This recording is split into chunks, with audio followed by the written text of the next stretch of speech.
First Blood.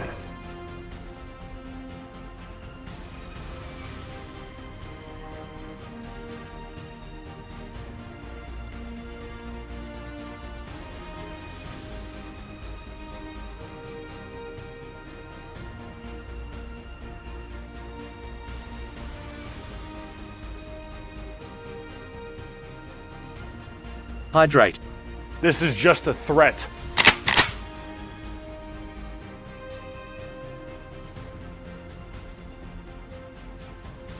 Grizzly!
Ring, ring, ring, ring, ring, ring, ring, banana phone.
All right, guys, we are here. It is Wednesday, and I am tired and kind of cruddy. Well, I'm a little I got a wee bit of the headaches and a wee bit of the sore throat. So, I'm gonna try this. I'm gonna try this because I wanted to go through this because people are asking to see the con swag. But I am back from Gen Con. It was definitely the best 4 days in gaming that I've ever had. It always is. It's always been a blast. I cannot think of a single Gen Con that was bad ever. And I've been going since, well, not 2015. I've been going since 2016, actually. I actually got the pins for 2015 because it was part of the set. So, which was really cool. So I thought, you know, for tonight's stream, since it's the first stream since I've been back, I was going to do this Monday, but EVO is greater than Gen Con. Shit, fight me, bitch. I've never been to EVO, so I can't say. But I'll still say Gen Con's better. Because Gen Con's tabletop and all this shit. But I'm going to go through my swag. I got a lot of it. I got a lot of stuff. And oh my god, Diane, now you're doing the goddamn curry. Oh my god. That's right. And Realm is here too. But I got a lot of little trinkets and things, but I also have some board games I will also be unboxing and opening. Just realized I left my knife in the other room. That's okay. Got a backup, so we're good. But yeah, so one of the reasons why I want to kind of talk about this is I have talked to a lot of people who are into gaming and shit, and they don't know what Gen Con is, considering it's the United States' biggest board game convention. Any big stories? What do you mean big stories? I wouldn't say there's anything massive. Nothing. I mean, the board games were phenomenal. I'll probably talk about some stories as we go through because I got some really, really cool collector's items that I will be showing you. Oh, well, we cult. They all explode when they touch water. But a lot of people just don't know about Gen Con. Now, I was hoping to have my book today. I left it at my office at work because the coworkers wanted to see it, and I left it on my desk. So I won't be able to show you the Gen Con book that you get for going to Gen Con. If you get there early enough, you can get them. They restock every day. I can show you the coupon book because this is part of the package you get. You get a lovely coupon book as long as they still have them. Oddly enough, I didn't need to use my coupon book this year. They were giving out promos without me having to use the coupon book. I think there was only one thing I actually had pulled out of the coupon book, so this is actually the most intact I've had a coupon book from Gen Con, which is kind of cool. But almost everything has exclusives where you'll talk to the developers, they'll sign stuff and all that. We'll go through a lot of the shit that I've got. Okay. Now, for me, one of the biggest things overall is always pins. I love pins. I love acrylic pins. I don't care for buttons much. Now, I have a history of pins with Gen Con. I've got the 2017 ones. I've got what's this one? This is 2000. So this is the first year I actually went, was 2016. They have coupons by kind of other I mean, some of the coupons are good. Some are just advertisement. Some aren't really that good of a deal, but here's your 2019 pin. And then I have, this is just a Gen Con 2018 pin. All right, now, I do have the 15 on here. That is because I can't get the damn thing off. I got these locking pins on here, and they lock a little too well in that particular pin. Now, since then, though, they've actually changed to be more silver. I like these designs a lot more. So there's a 2025 pin, and then we have the 2023 pin right there. We have the 2022 pin. And the 2020 pin. Now, Nigel says you have a nice play. I will be talking about this playmat. It is very special. As you will see. If people are paying good enough attention, they'll figure it out beforehand. Yes, it is Slay the Spire. That is not what's special about it. There is something very, very, very special about this playmat, why I have this playmat, and why it's being showcased here. We'll see if you guys can figure it out before I get to Slay the Spire. But as far as the pins go, I also have the digital ones, the ones for when we had COVID and all that shit, which was a really cool two-sided dual pin that they had. They also have a lot of other pins. Like this is just a generic kind of collector's pin here. And then I like the spinner. That was a cool one from the other year. You can spin and see what you want to buy at Gen Con. But one has a Huawei. That's what's special. That is not what's special. Oddly enough, that is not what's special. So I have, of course, this thing here, this lovely badge holder. This holds all my promos. We'll look at them for just a moment. I have a lot of promos. And I also collect some of the various cards and all that, so I can do some research later on. But some of these, like, they're like one of the games of adulthood. That was, I think that was at Brotherwise Games. They are the ones that make Boss Monster. This is their new game, I believe. Of course, I have to have the Red Dragon Inn promo. I do play Red Dragon Inn quite a bit. So we have their Baby Mimics. I'm sure Isaac will love that one. Now, speaking of Boss Monster, I ended up getting 2 promos of their demo table cards to play in Super Boss Monster. I love that game. I still need to play the new one, the new iteration of it. Some other ones. I don't, I need to check into this game. These cards were actually sitting in stacks outside of the con, like where the books were. I don't know what game this is. It's an advertisement for their game, but the cards looked really cool, so I grabbed them. It's for whatever this Once Upon a Galaxy, whatever that is. It looks like a mobile game. I have not investigated that myself. Now, let's see, we got let's see, Gatekeeper Games. Now, one of the games I do have is Party Wanted. It is a drinking game. And I've got their lovely, lovely promo from Gen Con. So, I got that. They will be coming out with a new deck eventually. The shark looks cute, yeah. I also managed to snag City of the Great Machine, their promo. This is their promo set for that game. I'll be unboxing this game. I do have it with me today. So we'll be unboxing that. Okay. I think I have some others somewhere else. I know I gotta figure out where I put some of them. I don't know where I put some of them, but I know I have some for Barcadia and other shit. Heroes of Arcadia, which that's what I'm going to kind of move in. Well, do I want to do that? No, you know what? Let's look at more pins. Let's look at the small stuff first, yeah? Let me see. I got all my shit here. So let's see. We'll look at all these lovely, lovely, wonderful things. Oh, speaking of the Gen Con pins, there's your 2014 pin. Our 2024 pin. We got that. Let's see. We got pins and pins and pins. Glorious Pin is another Gen Con exclusive pin right there with Genevieve, their mascot. I love the Genevieve pins. They're really, really cool. Actually, I got Dargan. Got some more promos here. So for one game I do like playing is Shovel Knight.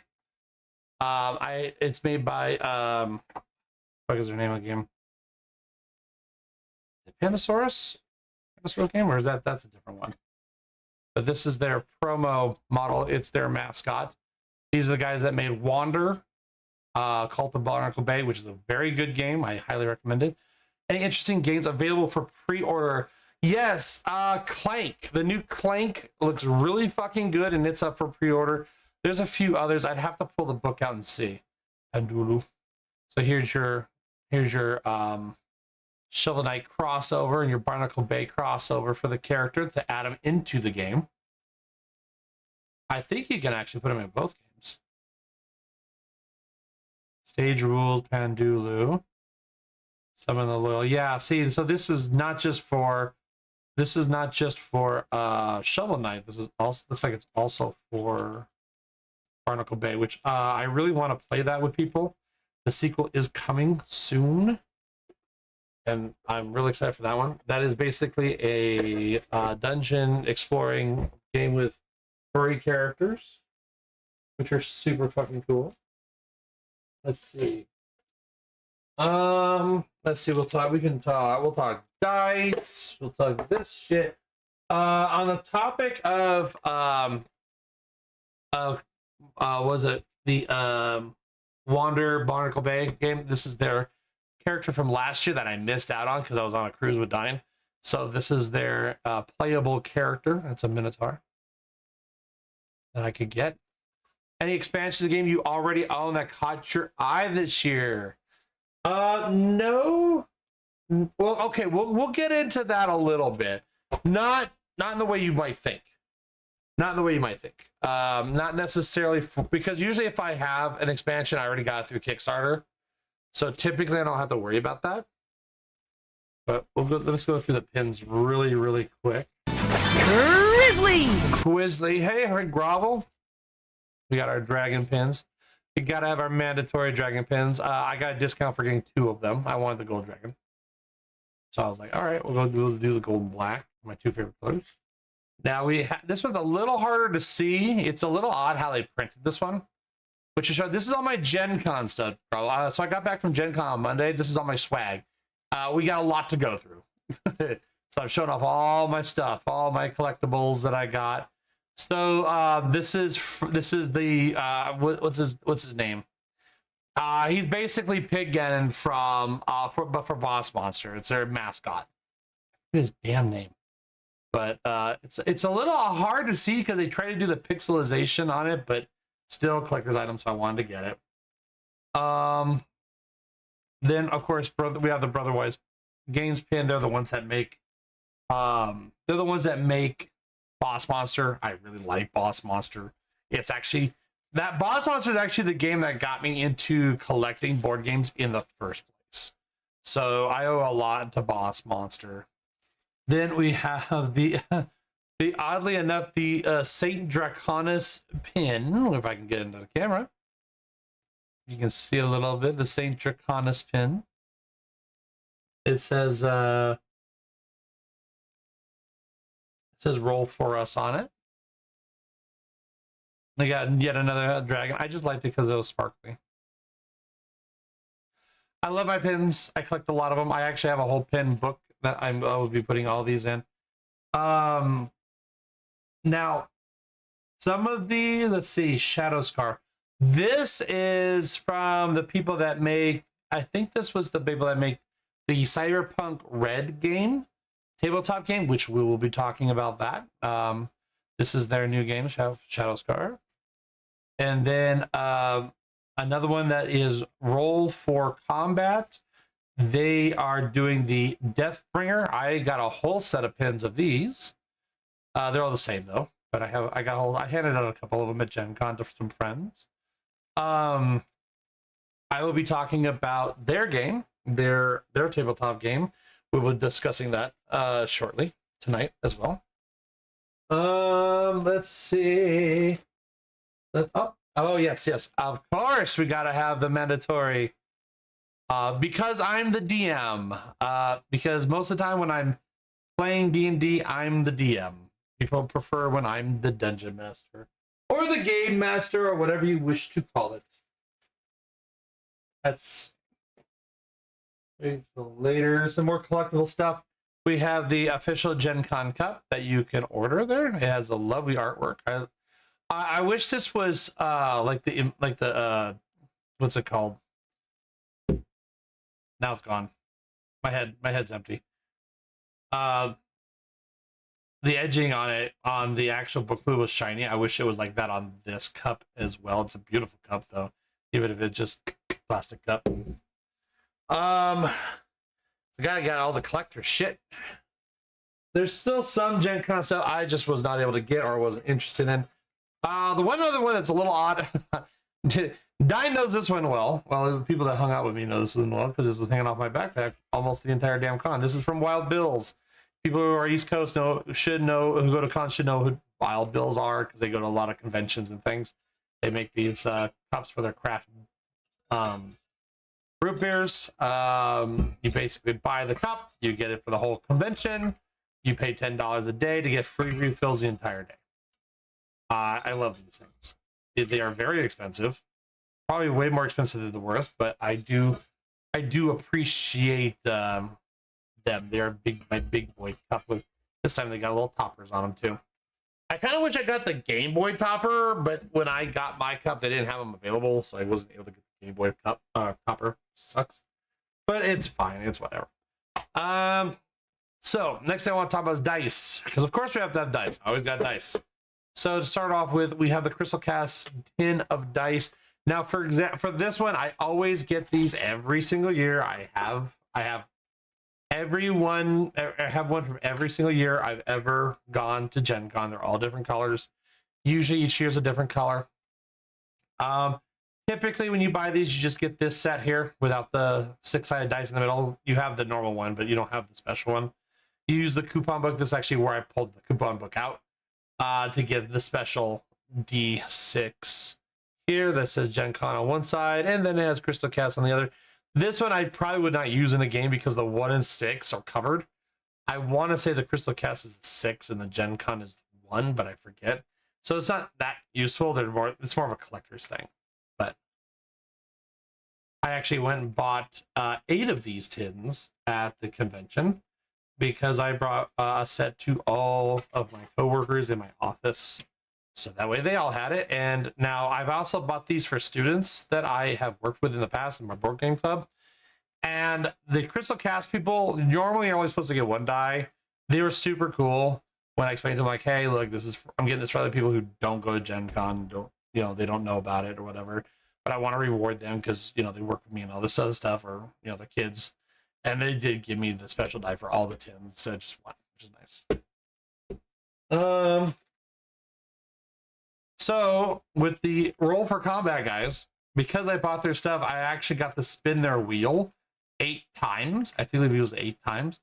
And 2 of those actually 3 of those ended up in dice. I gave 1 to my friend Jeremiah.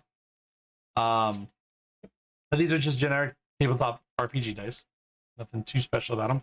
They do look very nice though. For a free set of dice, they're not bad looking. They're actually pretty nice looking. Really happy with those actually. They are not generic at all. Then moving on, let's say we put that in the pile. I also won this dice case from again, Roll for Combat. This was one of their jackpot prizes because I had the jackpot on them on their wheel, the spin wheel. It's just a dice case. Put your dice in, it keeps them nice and safe. It's just fancy. That's all. They had 2 different times. 2 different times. One time I won it through the jackpot. The other time I got I got the dice case specifically. So when you hit the jackpot, you can pick one of any of their prizes. So again, I give the other one to my friend Jeremiah. So that way he could have some cool stuff too. And then we have the next set of exclusive. This is the Genevieve dice. They have these type of dice every single year. This is the set of 11 dice. They're kind of a pain in the ass, but to get in and out. Well, mostly to get in. But they have 2 sets of these every single year. You have the Gen Con right there on the 20. You can see it's the dual, has the gold in there, the liquid kind of gold in it. I almost always get these every single year. Last year, not last year, but the year I went last, it was in 2023. I actually got a set of dice that smelled like a campsite, and they still smell to this day. Then finally, for the last, not finally. I have one more thing. I don't know where I put it though. Oh, it's over here. Never mind. I have more though. So here, one of my Kickstarters I did was the 1-Up dice boxes, which I have on my shelf. And they are actually dice boxes that look like old school Nintendo games. And the dice that comes with them are themed after whatever they're supposed to be, like potions or whatever. But they have the 8-bit kind of numbers on them. So I do have the hero die, but apparently I missed out on getting the big hero die, so I bought that from their booth. Super cool people. Super cool people. But yeah, so this is their big hero D20 die. And then we have the extremely special Genevieve Dragon Eye dice. These dice are very pricey. This is my first time actually buying them, just because this year I thought they were really, really cool. So, whoops, you can see they all say Gen Con on them.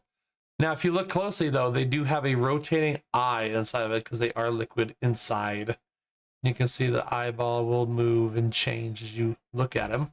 That's what makes them a little bit more pricey. These things did not roll well for me on Sunday. They rolled like ass, but that might have just been luck. So, either way, very pretty dice. Love them. A lot of fine detail in there. Now, because I bought these, they also gave me a set mini dice, which I did open because I wanted to see what the color they were. Because there's two things when you want stupid dice, and you want the large ones and the extremely tiny ones for some reason. I don't know why, but not that I'm also at fault because I like them too. But yeah, the extremely tiny dice. So you can get tiny dice kind of everywhere. In fact, Gen Con, which I actually left in the other room, but I won't show you guys. I got a keychain from. I'm also missing up. There still looks like a couple more pins. I forgot to pull out my suitcase. I thought I got everything, but I'm missing a couple. I just realized. But a couple. It also has a like a medicine canister for your dice, but it's a little tiny one and it holds little tiny metal dice. Let's see. The other thing I did get a dice vault that you put wayward dice in that do not roll well for you.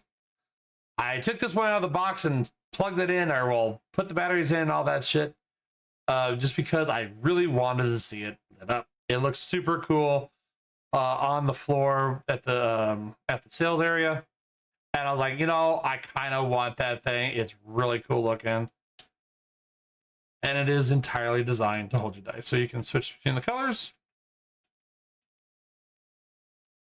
or you can just have it on a rotation.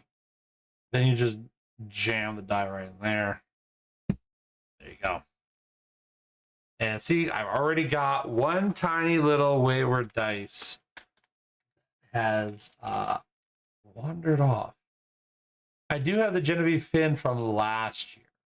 That's the one I'm missing. It must be in the suitcase. I thought I grabbed everything, but I guess not. That's fine. All right. Toss that. All right, so that's all that.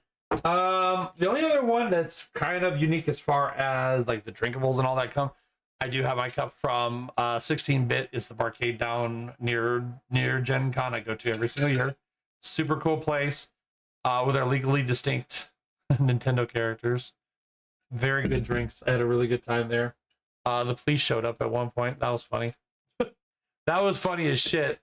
I guess some people were drag racing or some shit. But I had a pretty good buzz. So we were making jokes about it. I also got the prehistoric pennants. This was actually my friend Rory. She convinced me to get it. It is basically decorative flags that are all just dinosaurs. And you can see how they all look there. They're just a banner to put up, and it's all the different dinosaurs. So, cool stuff. Cool stuff. Let's see what else we got.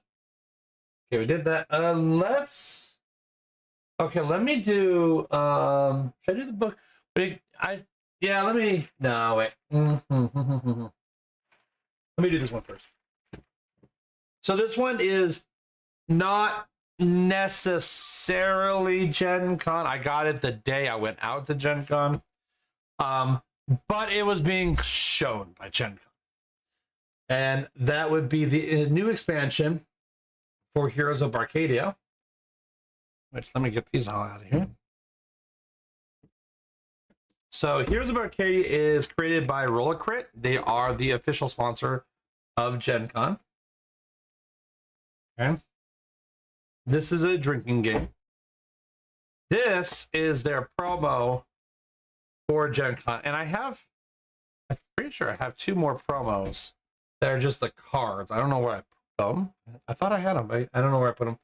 It's been kind of a mess. Oh, I forgot another thing I forgot to show you guys.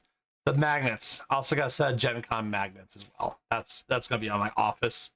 I'm gonna throw that on my office refrigerator. But so because Roll a Crit helps fund Gen Con, this is their game. This is their game. It's Heroes of Arcadia. Okay. This is the expansion. Now, for Heroes of Arcadia, it is a super fun drinking game. It is meant for drinking, but you don't have to use alcohol. I mean, it's meant for alcohol, but you can do a non-alcoholic version of it. But essentially, let me open this sweet box here. Essentially, the point of the game is you create a dungeon out of coasters, and you do it kind of randomly. Then you grab a hero, and the hero are these cups. You can kind of see there, right? So you take the cups, you fill them up. That's your hero who has specific abilities, specific things they do. And their health is the liquid inside the cup. I have played this a few times. It is a very, very fun game. I have a great time with this game. This is the expansion. Heroes for Hire adds more characters, which this is like their second expansion. They had a small, no, it's kind of a smaller version, but this is their Kickstarter version, which they were showcasing at Gen Con. But very, very cool stuff. And just to mix it up, so we have the Booze Ooze Invasion game expansion. So this changed up the gameplay a bit. Same with the Die of Barcane Chaos. Has a whole thing on how it mixes up the game and changes it up. Then we, of course, have the bottle opener for it. A little nice leather grip there. We have the classic Kickstarter pack because I missed the first Kickstarter. So I have all the promos from the original Kickstarter now. I have make my own loot cards, so I can make my own bullshit if I want, and I can make my own rule cards if I wanted to. No, these are not make your own. These are just house rules, just changes to the original rule. You can if you want to throw those in there. Then we got our lovely. Yeah, I put it here. Oh, so here's an idea. So here's their some of their Kickstarter exclusives that you cannot get unless you go through Kickstarter. These are just different rooms that you can put on. Triceratops, of course. And Drake. They're all booze themed. They're very tongue-in-cheek. It is a very fun game. I played this without people who drink alcohol, who do not. Then we have the Coin of Chaos. This coin before a battle with the Grand Drink Guardian. I think that's the final boss. You have to beat the final boss to win the game. If it tails, you may proceed with the battle as usual. If heads, you must roll the die of Arcane Chaos and resolve its effect before battle. So here's the lovely coin. They definitely had this for sale at Gen Con. That's why I'm showing it off right now. Also, so I can do a semi-unboxing, so I can put this with the rest of the cups. Very, very, very cool. Very cool stuff. We got the Hero for Hire. This is a power-up card. Then we have the Coin of Magic Portals. Pour is spelled P-O-U-R. But I kind of want to keep the wax seal on that bad boy. Shire Post Mint. Roll a crit. So this is a collector's coin. It is delicately put in here. Holy shit. There we go. That is a tiny coin, though. There's our lovely coin.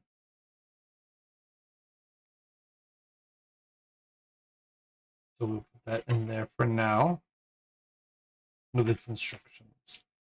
So yeah, Heroes of Arcadia is super fun. I think it's a great game. I have a good time playing it. It's a very good game for parties and things like that. Not as simple to carry around, unfortunately, because of all the cups. But there's my certificate. This shows I'm a Kickstarter supporter. Fire class sending me friggin' ass photos. I made some of these. I don't know if you guys are picking them up or not.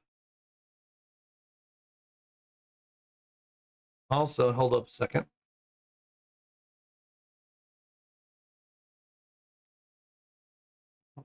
Hi, Jeremiah. Speaking of Jeremiah, I was just talking about you. I was talking about the. Oh yeah, I forgot that. I forgot the whatever this does. Just know it sticks on stuff. I'll have to look at the rules and see what it does. The wiggly fluid. But yes, Jeremiah, I was talking about the dice and stuff we won and all that. Oh, the lovely, lovely Kickstarter, or Gen Con swag, and some Kickstarter swag as well. Get in there, you bitch. Oh yeah, way bitch. All right, now let's go talking about the rigged dice. Yeah, we did have the discussion about the dice and how they were absolute ass.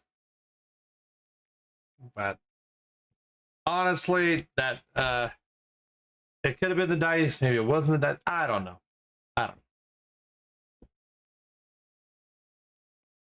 So I'm gonna move that off to the side. Now we're gonna get into some more heavy duty stuff.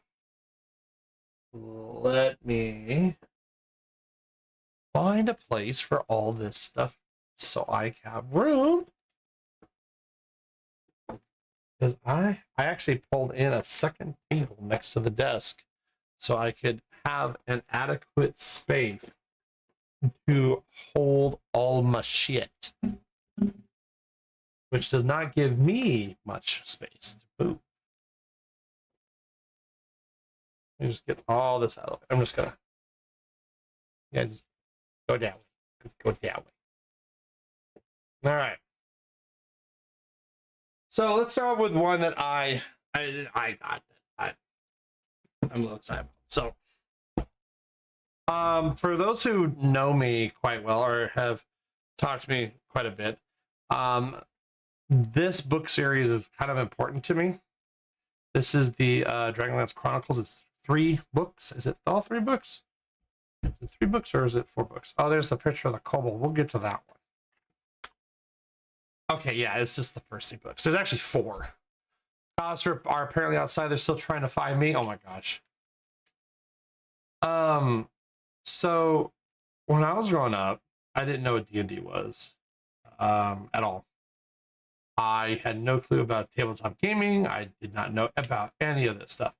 So basically, I found these books in my library, my school's library, and I read them. I thought they were fantastic. They had dragons on the cover. I like dragons are cool. So I read it. I read the whole fucking thing. I ate these things alive. Like I can damn near, I can damn near recite these books almost verbatim. I've read them so much. I have multiple copies of each book. This is a book series by Margaret Weiss and Tracy Hickman.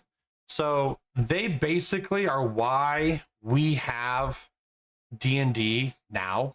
They literally saved D&D. Oop, there's a band for you. In the 90s, D&D was still kind of coming off of some of the backlash from, what was it, the Ravenhold or whatever, where the kids killed each other and a bunch of other shit that was going on. And it was kind of dying out pretty bad. Margaret Weiss and Tracy Hickman played a few of their own campaigns back in the day, and what they decided to do is they sat down and like, okay, we're going to write a book series based off our campaigns, and that's what they did. That's what this is. This shot off so goddamn well that it literally restarted Dungeons and Dragons. Was these books right here? This is it, and this is their newest one, where it's basically all 3 of the original books in one hardbound article. I wish I could have had it signed, but I don't know if they were there or not. I didn't see them. But it would have been cool to have them signed. I do have their newest 3 books, and they are signed by Margaret Weiss and Tracy Hickman. My character, my persona, and all that fun shit is entirely based off of a lot of shit in this. But I mean, Corinthos is based off of these books. Like, this is my everything. This is everything I know about dragons. It's all in this shit right here. Huge, massive, ungodly fans. Now, what's unfortunate, so well, before I get to that, with Dragonlance, it actually spawned a whole series. Like there's prequels, there's side stories. Now there's hundreds of books, 100 books. They got the New Age series, which I didn't like the New Age series. I thought it was kind of stupid with the giant dragon doing dumb stuff. There's a bunch of them. And then Margaret Weis and Tracy Hickman returned to D&D to write their newest 3 books. I have not read them. I own them. I have not read them. I believe they recanalized some of that. I think there's like time travel or some shit in there. So there's something going on that changes how these end, I believe. Could be wrong. I don't know. What's unfortunate, though, is if people don't know, Dungeons and Dragons has been on a decline, a very steep one, because of Wizards of the Coast and who owns Wizards of the Coast again? He wanted to say Bandai Namco. It's not Bandai. Hasbro. Pretty sure it's Hasbro. They have been making some really, really, really, really bad mistakes, like really bad ones with Magic the Gathering, with D&D in general.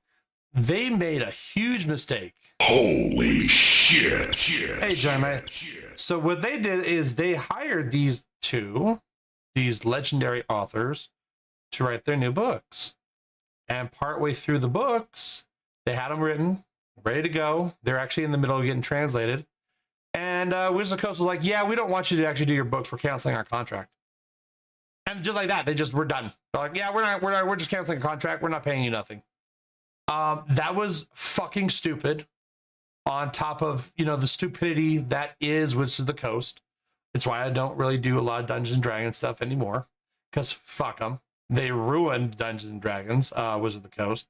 Their anniversary book, which was a dedication to Gary Gygax, spit on Gary Gygax and was absolutely horrible. Their newest D&D player's handbook and all that shit is garbage. No one's buying that shit. No one's playing that shit. It is awful. It is awful. And they lied to everybody, say, oh, it sold so well, until the sales numbers come out and turns out it was actually one of the lowest selling books of all time. Good job. Good job. Gotta love these new people running these franchises into the ground. Well, so Margaret Weis, Tracy Hickman clearly was no, that's a breach of contract. We're suing your ass. I don't know what happened of that lawsuit, but since we do have the new books, I'm guessing it did not go in favor for Wizards of the Coast. So fuck them.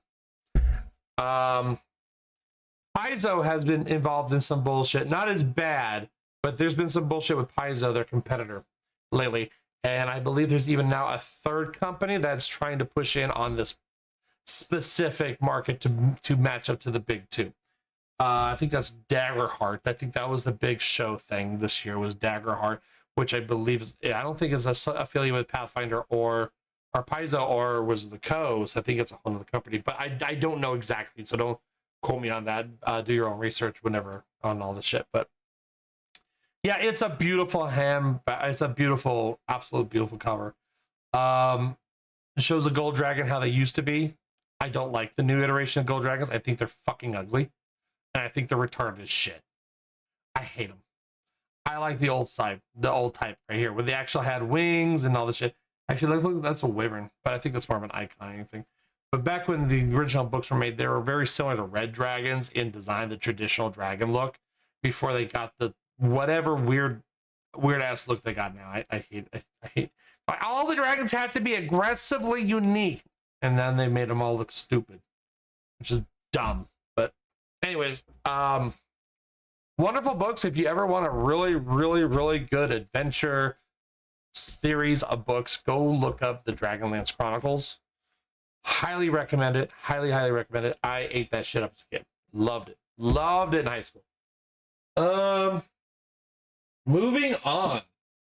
You know what? Since we're on the Paizo D&D train, let's continue down that train, shall we? Before we start getting onto some other stuff. Because I do like Pathfinder 2.0. I do enjoy Pathfinder 2.0. And one thing I do with Pathfinder 2.0 is I make sure that I collect all the goddamn collector's books. I have every single one of them, and this Gen Con is no different. I upped my collection with whatever I was missing. This is their newest one, Battle Cry. So this is I believe this is an add-on. I don't think it's a module. I think this is an add-on. Trying not to fuck up the pages because they got shrink wrap all this. I kind of wish they would have stuck the same colors because I like the red and gold that the original books had at the start of the Pathfinder 2 series.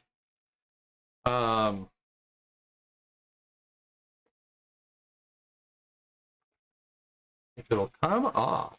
Okay. Yeah. Okay, there it goes.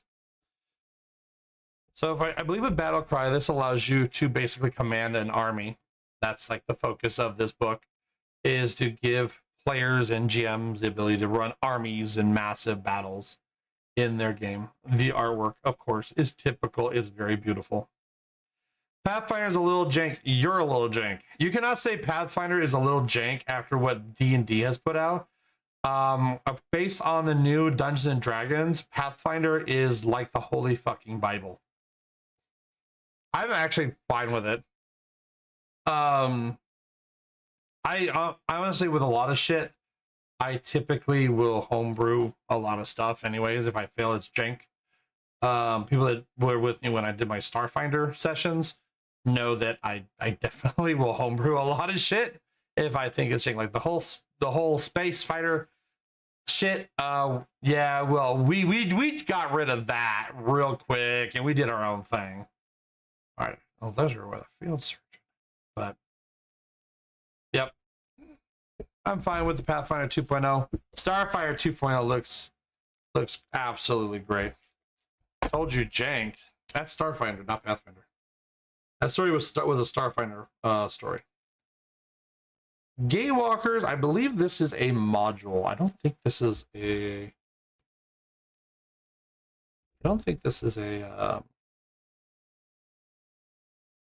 well, the cover's great. I don't think this is anything to add on. I think it's just a module. I think the other three I have are all modules. But I mean, I love the shininess on it.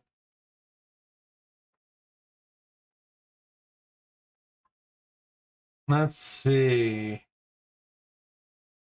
Yeah, this is a module. This is definitely a module. So definitely something like I like to incorporate modules into stories, even if it's part of a module. I usually have a bunch on hand. So you can see a lot of the really cool art they have in here, unlike D&D's new book, which has garbage art. I mean, I don't know how you fuck up D&D so bad, but yeah, you know what? Hasbro has decided that if they're gonna fuck up, they're gonna make it the worst possible. But just some fun stuff. Again, I like collecting these books. They're fun. They're enjoyable. They're creatures and all that. Okay. We got Battle Cry. Now, some of these have been out for a little while. Is a good guideline for homebrew. Yeah, both of them kind of are. Well, D&D is for now. Hasbro is pushing to make D&D an online subscription service only with no books. That's the theory, because of some of the actions they've taken lately. Dude, Hasbro's even stopped making toys. They're talking about stopping all toy sales. And it's like, what are you then? Like, what are you? What are you, Hasbro? And then, of course, they make, fucking Magic the Gathering into Fortnite. Yeah, this is definitely another module. I like my modules. I think there's a couple I'm still missing, though. Intellectual property, yeah. So, go through these a little quick, and then I got War of the Immortals.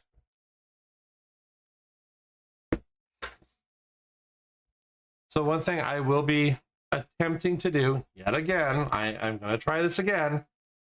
I want to get a tabletop RPG group, and if that means I got to do it digitally, then that means I got to do it digitally. I don't want to do it digitally, but I kind of don't have a choice. So if I do it digitally, then that means I can stream it. And that'll be fun. I just gotta figure out how to do all that shit. And I don't mean, like, I know I can just put people onto a fucking screen and slap some pictures and shit, but I kind of want to do something like interesting. I'd like to incorporate Tailspire or some type of graphical engine, but I don't know if I'll have the ability to sit down and really crank that out like I want to, but we'll see. You'll see I know there's one book that I got that I'll be showing you guys in a moment. That is going to be heavily, that I think I might try running first. We'll see. So there's my Pathfinder stuff. Sticking on the Pathfinder, this is the next one I have here. So this is World of Battle Zoo. So Battle Zoo is, what's it called? It's kind of like a secondary offshoot of Pathfinder and D&D. So this is like a world that uses Pathfinder and D&D concepts. I liked the concept a lot. Peltos, I didn't think of that actually. That would be fucking cool. So these books, and I actually bought a shitload of them. I bought almost all of them, in fact. This basically adds the ability to play as dragons and a lot of other races, enemy races. I mean, one of the books even lets you play as a mimic, etc. Bunch of like that. It's really kind of just interesting, and I thought the artwork was really, really cool. Did they not sign? There it is. And we have the signatures from the creators right there. They signed all of my books that I ordered. Now, the reason why I like these books is not only do they bring in some interesting races and interesting play styles, but also some interesting locales, interesting enemy designs. But they also introduce new mechanics. One that really caught me, and it's one of the books that's being shipped to me currently. It basically adds an element of Pokemon to the game. I was telling Juck Knight about this. So I don't know exactly how it plays, but it does add creatures that you can collect, and you can use them in the fight for you, or you can absorb their powers and use them yourself. And I thought that's kind of fucking cool, right? But it gives all this. This is the world book, so this is all the background lore, some maps, the world, that kind of thing. And I thought this would slot right into some of the adventures and stuff I've had in my head for years. Just a series of island chains that have all this really cool shit going on. And I dig the artwork. So the artist who did one of the books, she's the one that drew me the kobold. Did homebrew one of my part, accidentally did the collect animals thing and made them sidekicks. Yeah, I had one where I had 20 some odd kobolds as followers. We destroyed everything. I had to tell the DM that we had to make a decision, because it's like the kobolds were a little too overpowered with their pack attacks, and 20 of them on one enemy kind of eviscerated them. It was the funniest shit ever. So with this one, some of the books that I got for this, they add different dragon types and very unique dragon types. So you got like leaf dragons, fairy dragons. I have the standard dragons, how to play as all those races as well. But also they have dragons that have augmented themselves with cyber stuff and other shit that you can add in the campaigns. Very, very cool book. This is the Pathfinder version. They do have a D&D version as well that works with D&D 5th edition. I don't know what the new edition's called. I'm going to call it the shit edition, because it's shit. The shit edition. I haven't seen a single goddamn module work for the shit edition, except for the officially licensed D&D module where you bake cupcakes, which is their first fucking release. Like, hey, we got a new D&D book. What should our first module be? Cooking. We don't want to go on adventures. We want to go cook cookies and shit. Just called one. It's called shit D&D is what I'm calling it. Fuck that. It's called shit D&D. Battle Zoo, is it really shit? I'm in their Discord too, so I will be watching. The guy who also helped write this book, wrote for Starfinder and Pathfinder as well. So it has a very good creative team behind it. And they're basically like, hey, well, we wrote Starfinder and Starfinder 2. We could probably make some cool stuff. Yep, there's a lot of really but yeah, a lot of really cool species and things in that one, in the Battle Zoo. Maybe I'll do a video or a stream where I show those off when I get them. But we'll see. Next one. Actually, you know what? Let's do these little ones. I got. So when I went to Cobalt, when I went to Gen Con, I wanted to get something for Kobolds. I was very disappointed. Not a whole lot of Cobalt shit, but I did find this one book here. Mage Hand Press, and it's just a small one. It was really cheap. I just picked it up. It is a book on Kobold types, how to incorporate Kobolds as players, all that fun shit. How to do Kobold traps, and just all the different things involving Kobolds and how to incorporate them into a game. So I liked it because it goes a little bit more in depth. Okay. So here I got some free swag. We have a whoa, and there it goes. Bye bye. Hold, please. Is a weaker version of werewolves. No, that's a lot of things that could fall under the category of weaker than werewolves. They're cooler than werewolves, that's for goddamn sure. They're weaker, yeah, but they're definitely cooler. So they were handing out starter copies of the Final Fantasy XIV tabletop RPG, just kind of like a demo starter. I will be giving one of these to Isaac, but yeah, that's all your Final Fantasy. It did not have anything. They didn't have any actual products, unfortunately. So you cannot see any buy the books. You could not buy any of the things because this is sold out almost all the goddamn time. Now, the thing is, it is not sold out because it's aggressively popular. It's sold out because Square Enix doesn't know how to fucking print anything. Just like all other Square Enix merch, good luck if you can get it because they only print so much. And then it all sells out, and then they spend half a goddamn year printing out. Because I've heard, from what I've seen and heard, the Final Fantasy XIV tabletop RPG is okay at best. I guess people aren't super thrilled about it, but I don't know. I can't say I haven't played it, but I did get their demo. Okay. Let's see what other stuff here. We got some comics that they were handing out these comics for free. Advertise their stuff, and then they gave a free adventure, Red Dragon's treasure map, and it's basically a lot of these booths were essentially handing out different things to try to get you to buy their stuff, of course. But it's kind of cool because it's a full module. Ojos aren't known for getting together and playing. Yeah, I like how some of the artwork seems like the old D&D stuff. But yeah, I got some of these for free, which is kind of cool. Reminds me of AD&D, which is what I started playing Dungeons and Dragons on, was Advanced Dungeons and Dragons back in the day. All right, we're gonna move on to my next big one here. We have Cyberpunk Red.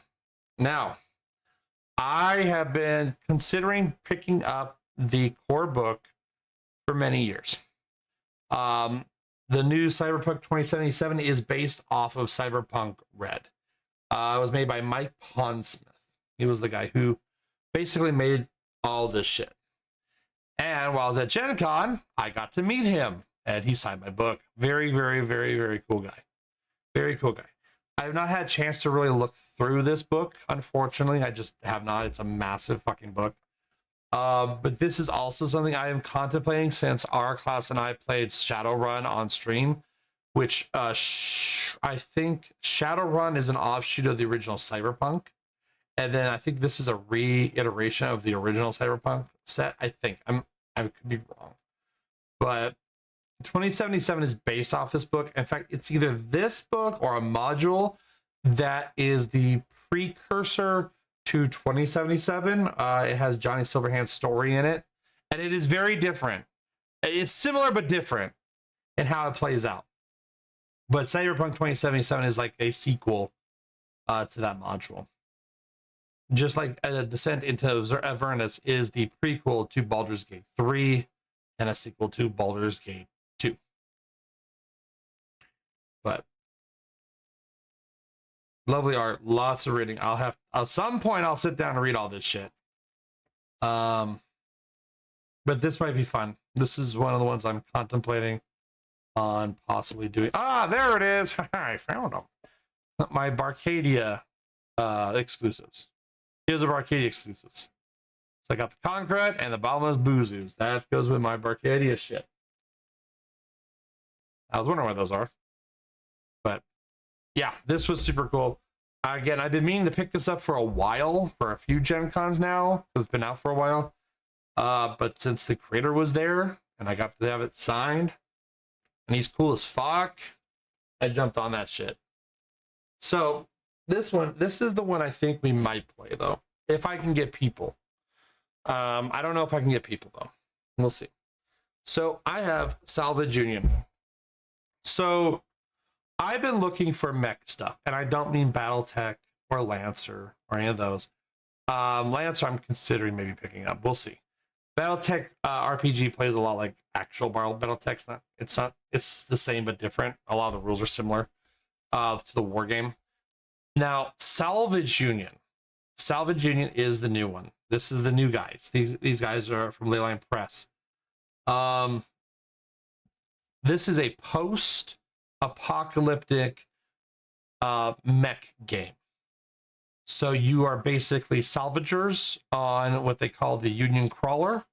It is a massive mech that goes across the wasteland. There's rad storms, mutants, other mechs, wastelanders, all that fun shit you could expect in a post-apocalyptic game. And it has great art, wonderful art in it.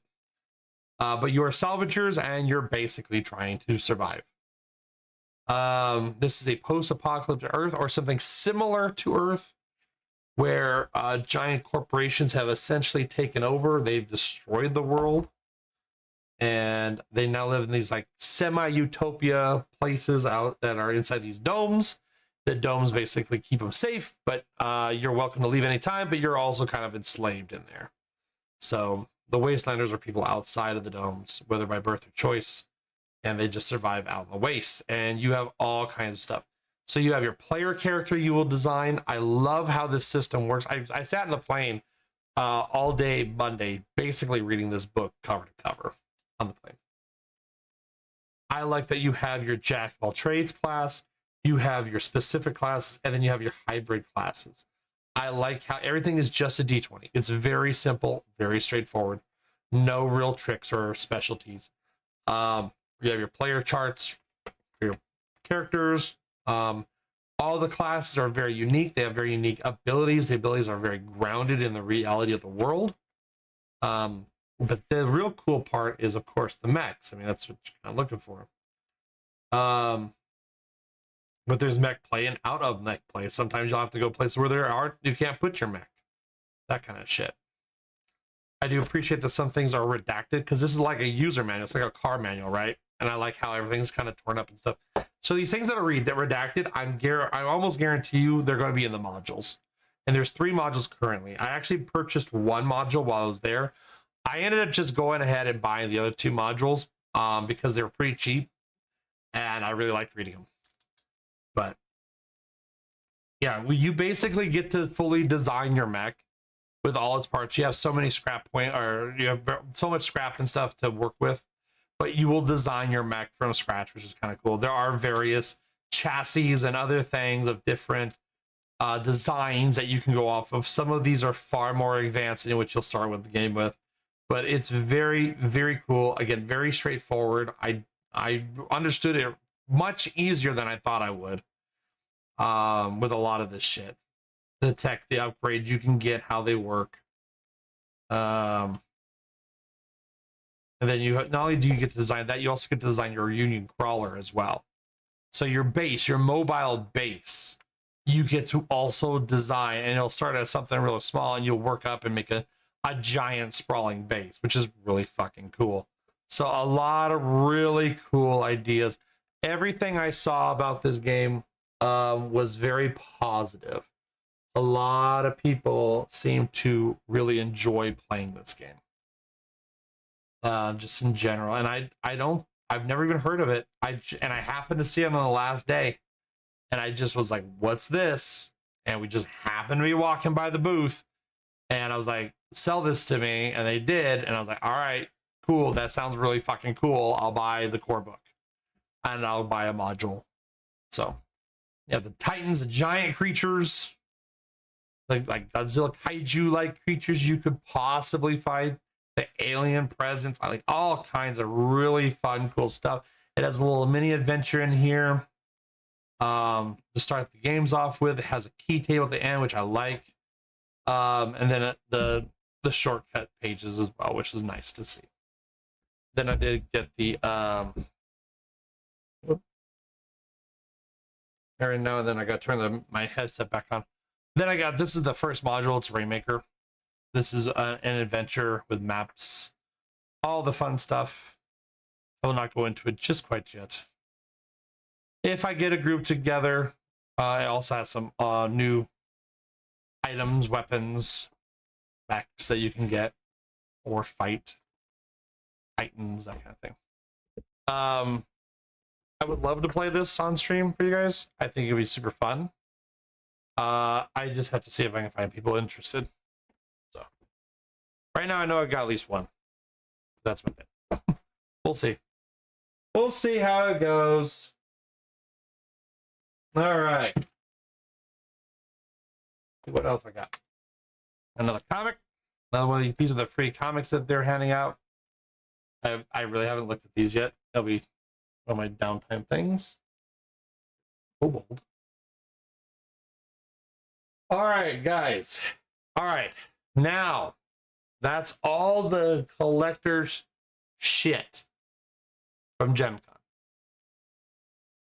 Now we're going to get into the board games, okay? I have 2 board games to unbox with you guys. 2 board games. That's all I bought this time. I held back, I promise. Because normally I come back with like 10. But not this time. Not this time. I was nice. I was nice. My suitcases combined only weighed about 61 pounds. Normally they weigh around 75 to 90. So I was playing very, very nice with buying too much shit. But we're going to look at first one I want to look at is this one here. Let me get over. Whoa, bye-bye. Okay. City of the Great Machine. I have not had a chance to play this, but I thought it looked cool as fuck. I was like, you know what? I don't have a steampunk game at all. I don't think I can think of a single steampunk game. Got one. And this one seemed really, really cool. Me. And if you remember at the start of the stream, I did have the one promotional card that goes with this, or the promotional card set. They were super cool about giving me the promotional cards. Very nice people. Like, I'll be honest, I don't think I met a single negative person in all of Gen Con. Like, the entire time I was there. Everyone's happy. Everyone's having a good time. Everyone wants to chat. Everyone wants to talk. Everyone wants to know what you're buying. Like, oh, why'd you buy that? Is it good? Is it really good? What do you think about this? People love talking about games and shit at Gen Con. I mean, it's kind of why you're there. But very, very cool. Very cool. But this one, of course, has miniatures.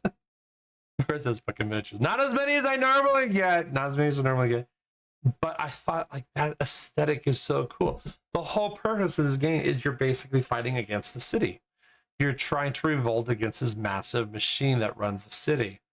And this plays 2 different ways. You can play cooperatively, where everyone works together, or you can play as asynchronous game, where someone plays as the city itself, fighting against the heroes. Okay. Your goal in the game is you're basically trying to start riots and other shit, and you're basically trying to get the people to rise up against the Great Machine. So we'll look at the components here. Thankfully, there's not a lot of expansions or Kickstarter shit or any of the other stuff that I normally would have. We have our game rule book right off the bat. I'll lose my voice a little bit. Artwork's really nice too. I like good artwork. Good artwork will draw me in really, really, really quick.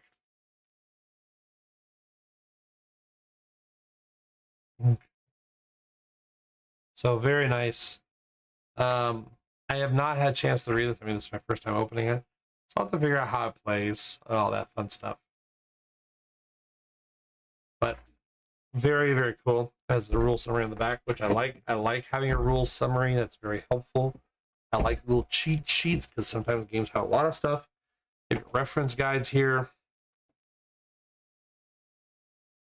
There's also a solo mode. A lot of games nowadays are coming out with solo modes. I think in response to people on the internet, just being on the internet, being distant from everybody, they've really pushed for solo modes in games. Just so people can, enjoy them even if they don't have, people nearby to play, which is one of my cases half the time. You can see all the different rooms and all the lovely things. Townsfolk, and we have our models. The models look really cool. I'm usually not keen on the steampunk aesthetic as much, but I do love a good model, and goddamn, these models look really fucking good. Reminds me of what's that? The BioShock 3 or BioShock Infinite, right? That was very steampunky. But the box is relatively small.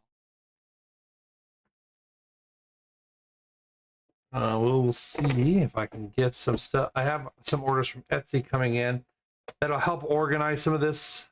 Get in there.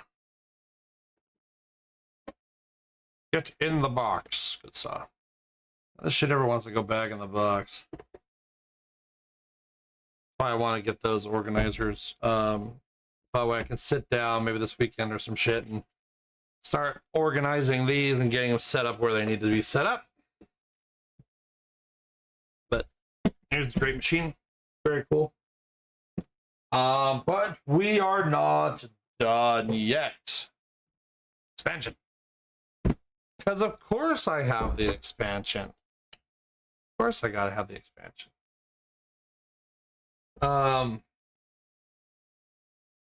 So this adds more gameplay variety, some more interesting things to go with the game. I do believe this is on Tabletop Sim as well, and I think I saw that there's an auto setup for it as well.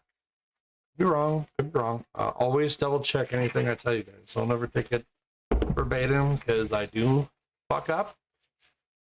I try to be as accurate as I can, but always double check. Here we go. Escalation. Very cool. Again, with the good art. Everything looks beautiful. I have no idea how this plays. Something I'll definitely be reading up on. I'm also considering setting up a game night for where I live. That is a awesome looking little Zeppelin model. They have the new characters there. There's a little flight stand. We got jump packs, other stuff like that. I would like to do a game night. Something that would probably not be streamed. When it cools down, game nights pop up. Well, I've been trying to get game nights for a long time, Shonji. It's just everybody ends up moving away or other shit. Shonji. But no, it's just been hard coordinating with people because everybody's just busy all the time, or there's not much of an interest. This is definitely a hobby where it's best to have people who are interested in it.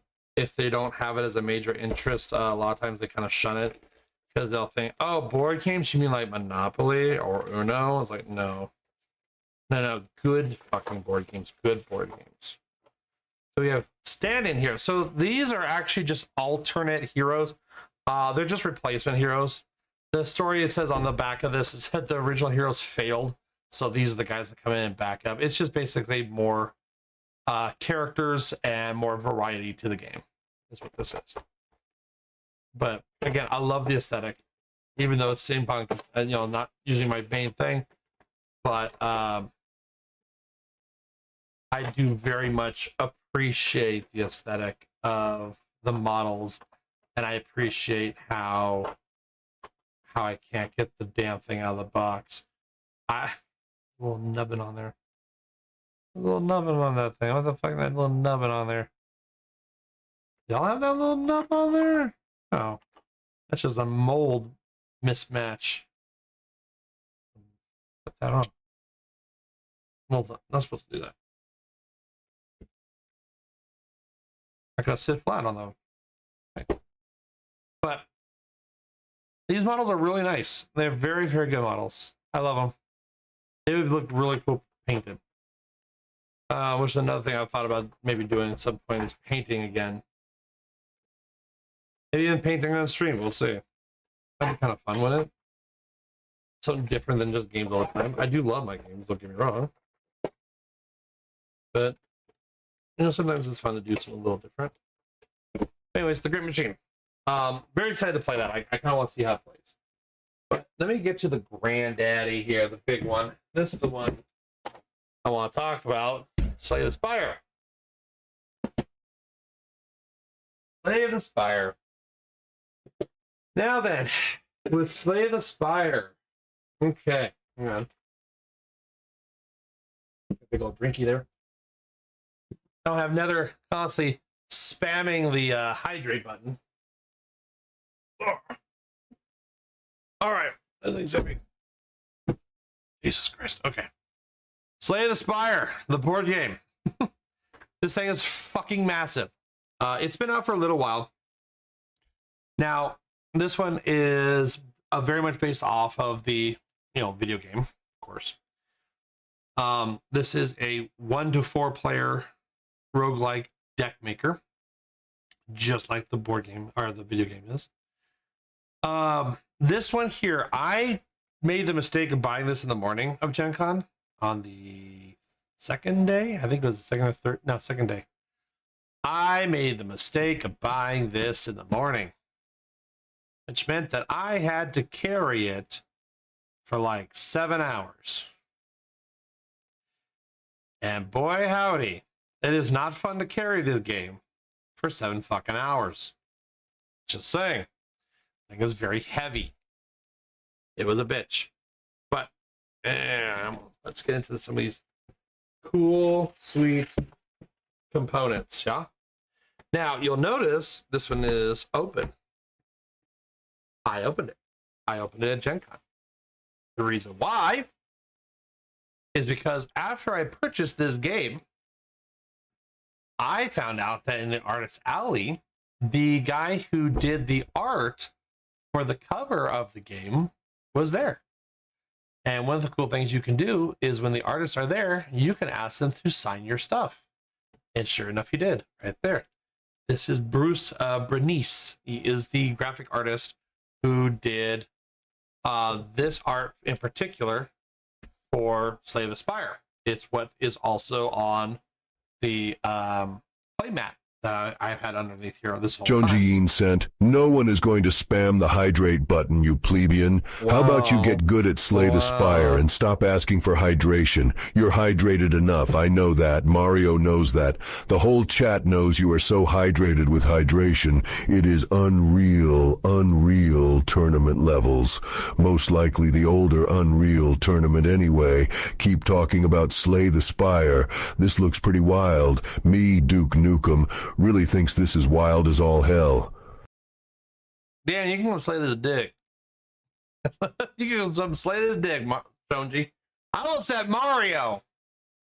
Because, always blame Mario. Anywho, so the reason why I had this is because he also signed the mat right here. So I bought this mat from him. And he said he signed it as part of the cost, which was super cool. So it is now a collector's item, which I'm very, very excited about because I like having collector's board game stuff. But yeah, I'm very excited to play this. I did enjoy Slay the Spire originally. I have it on the Steam Deck, or not Steam Deck, the Switch 1, and I played the shit out of it. I was stopped a total of 16 times that day when I bought this. People asking, where did I buy it? Or they stopped me to let me know that it was an amazing game. So definitely one of the top board games for Gen Con this year, for sure. Oh my god, they got a storage guide. Holy shit. I actually bought some storage things from Etsy. So we'll see if I can use them. But very cool stuff. Actually, the organization is not too bad. Oh boy, all kinds of little treats right there. Oh, because this is the collector's issue and it has play mats. Very cool play mats. Lovely, lovely play mats. I'm guessing there's 20 bajillion cards underneath this thing because I haven't seen any cards yet. So that must be it's underneath. Right? It's got to be underneath. There they are. There they are. And there we have our player characters down below. Color coordinated. Got sleeves because it's a collector's edition version. So I got sleeves. I got basically everything I can. I think there's all the shit that came in the Kickstarter, I think. So very cool stuff. I'm not going to go through all the cards like I normally would. Unless people want me to, but I think for today, I think I'll pass on that. I just more or less wanted to show up what I managed to pick up. And this is the reason why I go to Gen Con. That's why I tell anyone, like, look, if you're into gaming at all, like, I just realized, being in my suitcase, looks like they roughed up the box a little bit because there's a big old nick taken out of it right there. That pisses me off a little bit. I'm glad that I'm glad that I did not get the cover signed. Set up there a little bit. Oh, bastards! See, that's why the airports they don't treat your shit very well. They just throw your stuff. Just ass. But I tried the best I could to save it. Yeah. Oh well. It is what it is. But it always pays to go to Gen Con at least once. I say if you're into board games or tabletop gaming at all, go to Gen Con at least once. Save up some money. Plan a year in advance. Basically you want to pre-purchase your ticket. If you need to get a hotel, get the hotel early because those things sell out really fast. I'm in luck because my boyfriend lives in Indiana, so I stay with him. I people want to go to Gen Con who live near me. We can definitely arrange shit. Like we can have that conversation. But Gen Con, I love it. I have such a good time. It's my top con.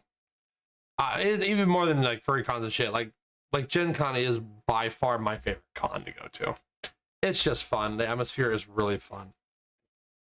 So the last thing I'm going to show off tonight before we go into gaming. I have all the beta art for Slay the Spire. So this is all the cards, but they're original beta art, the low res art that they used to design the game, which is kind of cool. I was like, yeah, I'll buy the beta art. Sure, fuck it, why not? I think that's kind of fucking cool, right? Yeah, so. But yeah, Gen Con was super fun. I had a really good time, doing that. I don't know if I can show the pictures. For those of you who follow me on Telegram, like I have my trip photos place, or even in even on Corthos and HDF and other shit. I have all my trip photos, so you guys have seen those if you looked at them, and it shows a lot of this stuff and a lot of my time at Gen Con. But I had a great time. I will definitely be trying to go again next year. That is absolutely in my plans to go do.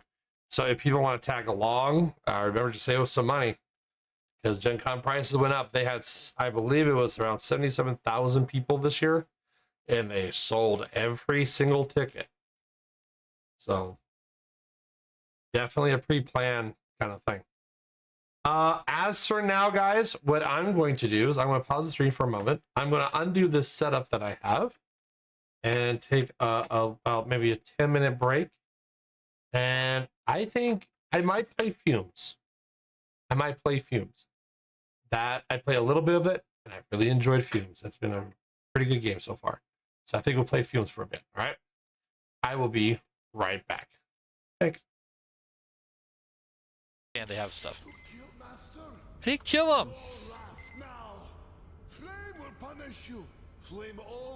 He's not dead. He is totally alive. I just knocked his ass out. Now he's dead. Now he's dead. That's death. That is death. 100% full death.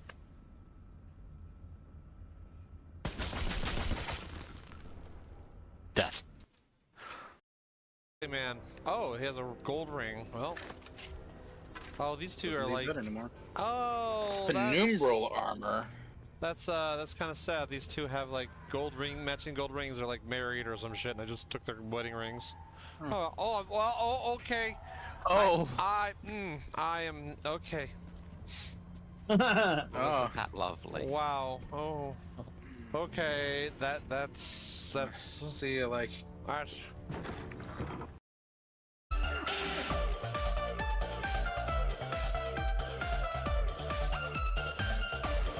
I can't.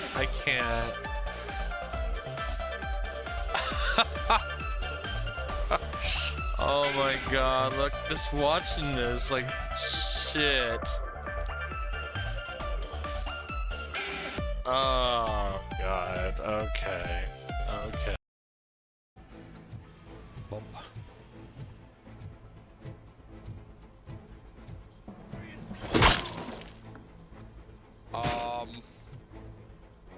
Apparently I'm holding this man. Check it out.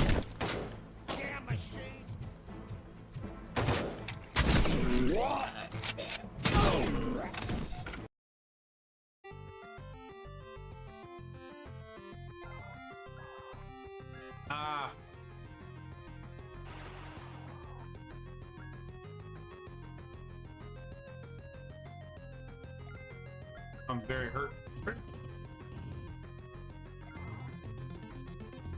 Cheap trick!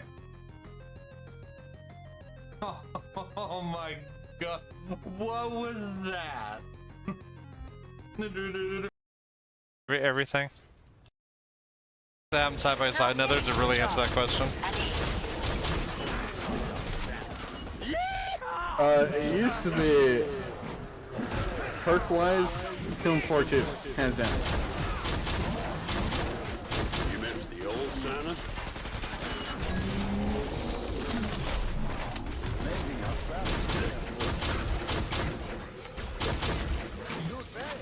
I'm having a fist fight with a fucking flesh pound, and I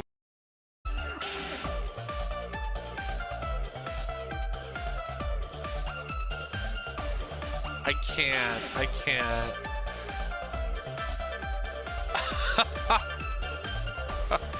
Oh my god, look, just watching this, like, shit.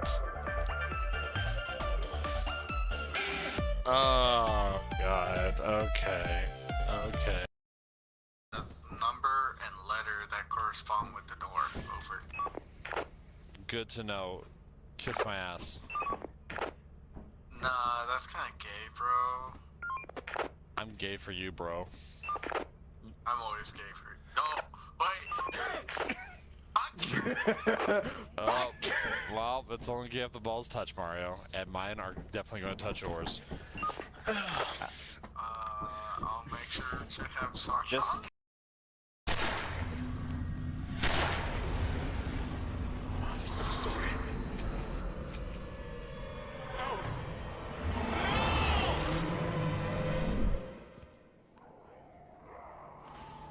No, it's fine.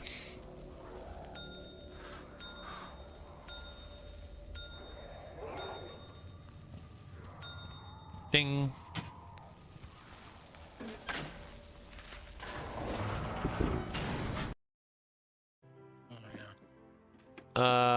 First aid kits.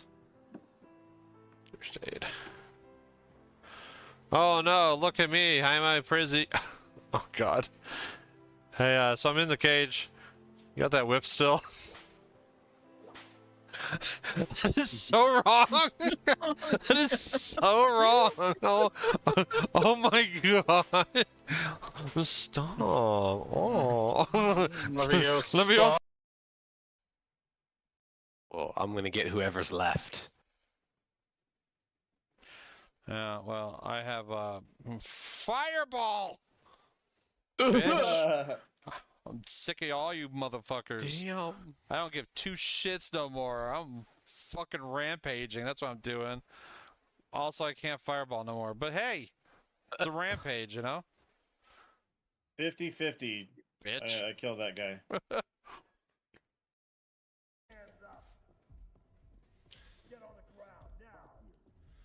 Isaac wants me to have some water. I want. Well, Oh, shit. bye, our class. Hey, Mario. You gonna attend his funeral too? What the hell? Since you just domed our class. Oh, that was Mario? Yeah. he absolutely domed your ass on that one.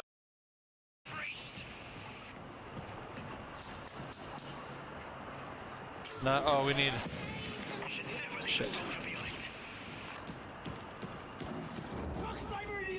It's not safe to be alone, you know. Come on, McGregor. Yeah, Vince. Yeah, we'll have to see. I don't know. Whoop.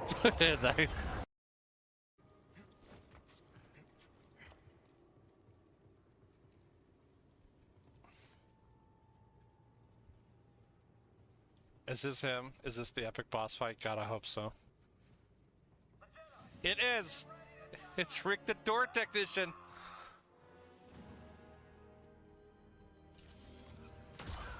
Yay! Boss fight over. And I that people about stuff. Being goofy and stuff is fun. But yeah, I wouldn't be around much either. Yeah, that's also an issue. I mean, it's fine. Just the thought is appreciative. Look at his happy little smile when I pick up things that give him money. He's like, yay.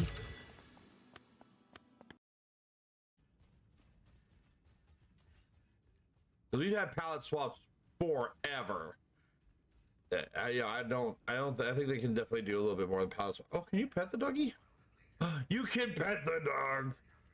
Yes. Yeah, he's petting his kind of furry dog. Yeah, I removed all the biological parts because it's more fun that way.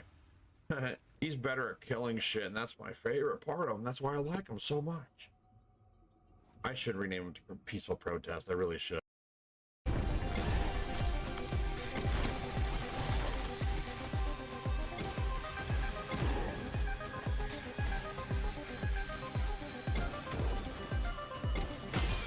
he should do Metro.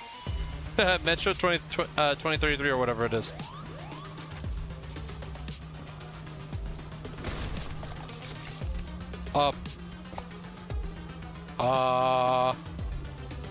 Okay. There's a big boy. Alright, kick it right in the ass. Oh, he has no head. Oh yeah, there it is. The little pecker in the middle. Oh, okay.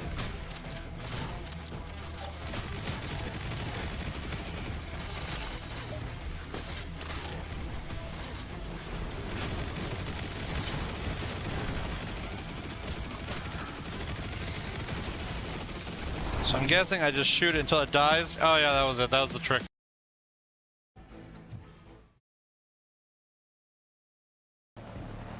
Alright guys, we're back.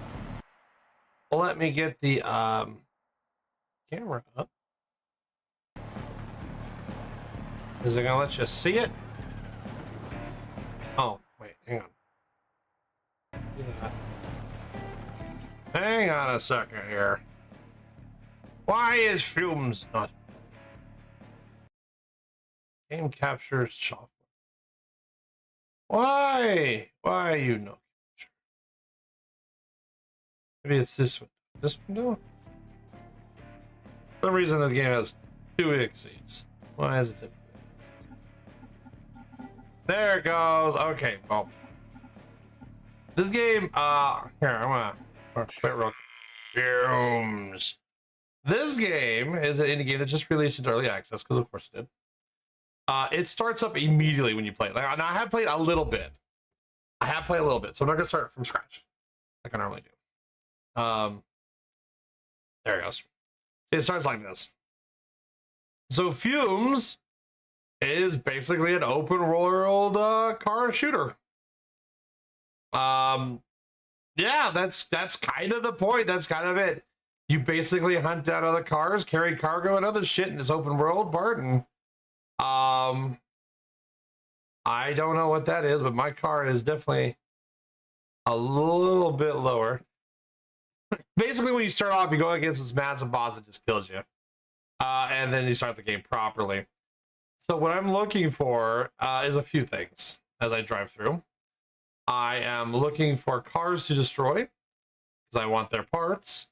And as I do these objectives on the map, I will unlock bosses, and I go fight the bosses to unlock those cars. And I keep getting harder and harder bosses, like here. I'm guessing the term fumes is because, you know, fumes from a vehicle. But when you die, now I haven't died except for the intro, because you have to die, I think. Pretty sure. Boom. The fumes from your car transport you into another car. I don't know much about this world. I don't know if there's going to be a story. They said they're not really focusing on the story. This is just a game where you go and blow shit up. It's a car battler. And it's like, yeah, you know what? We haven't had a car battler in a good moment, you know? But as you get bigger and better cars, you get more and more weapons that can be attached to them and other stuff. And again, this is early access, so it still has a ways to go. All right, fuck you. I believe this is going to be single player only. I don't know if they have plans for multiplayer. You have no audio. That is no bueno. Why do you not have audio?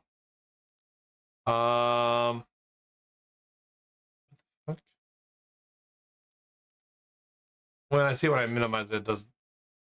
Why do you not have audio? And you have no screen now. Hold on. Full screen window. Why? OBS, quit being a fucking bitch. Oh my god. OBS does not know how to find the literal exe for this game. Come on, man.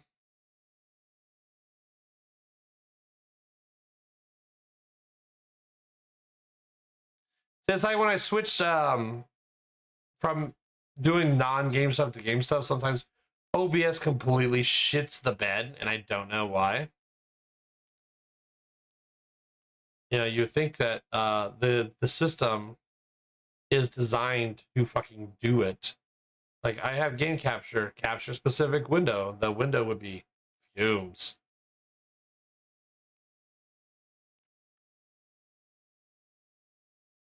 I don't know what this one is. Hold on, let's remove this. Make sure there's no other game capture that is pulling from this game. There is not. I say fumes, and then fumes, yeah. Why? Why are you being such... Oh my god, OBS. You know, can someone make a program that's not OBS, that does what OBS does, but better? I would love that, because I'm so sick of OBS being a piece of shit.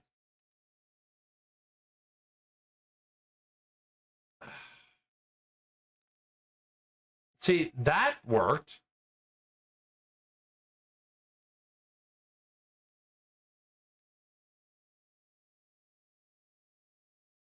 That works. So why isn't the goddamn game capture work? You know, the thing that is designed to capture games. Okay, there. Now, okay, now it's working. I don't know why it wasn't working before, but now you guys don't have audio. Why don't you have audio? There. Okay, what a pain in the ass. I'm sorry. I feel like every stream I have to battle with OBS to do its very basic functions that it's designed to do.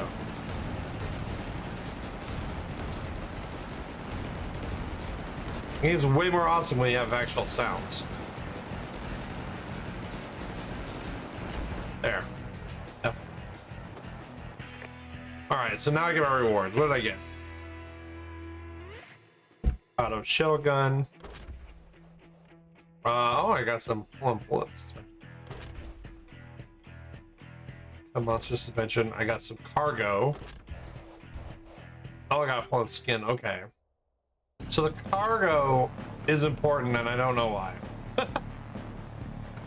What I need to do, because this car has one cargo slot and one weapon slot. So I need to go and get the cargo, which is going to be at the mobile base. I hear guns. I hear guns. Who's shooting? I see a group of assholes that are gonna die.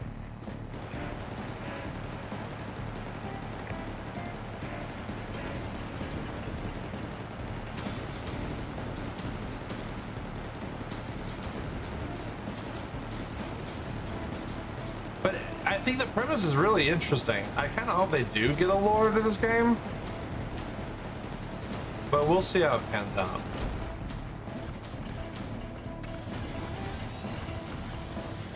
Boost.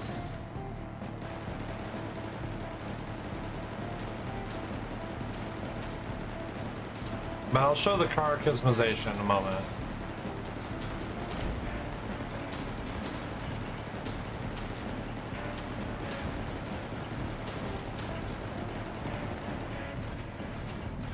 That bro has a grenade launcher. I kind of want the grenade launcher.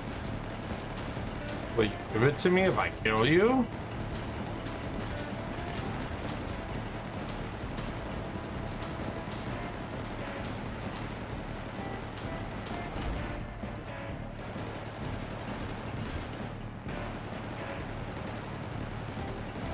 I would like some more destructible environments too, would be nice.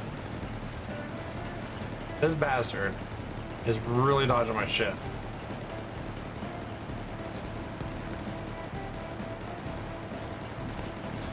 There you go, fuck. I took a shotgun and a new sticker, alright. Where was the thing?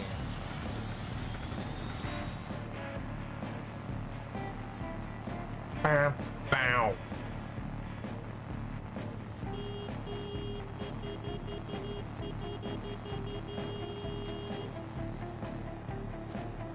There it is.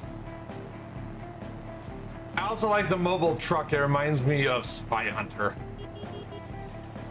We had to drive up into the trucks. I love that. There we go. All right, so I have two cars. Whoops! Fucking hell! The hell! All right, stop that. Arm returned to me. There it goes. Okay. So I have this one, the pull, and this is the new one I got. It has 2 slots. Only problem is I don't have a lot of upgrades for it currently. Oh, the bullet. I haven't tried the bullet. Got a wild design, right? A lot more durability. Less acceleration, less top speed, though.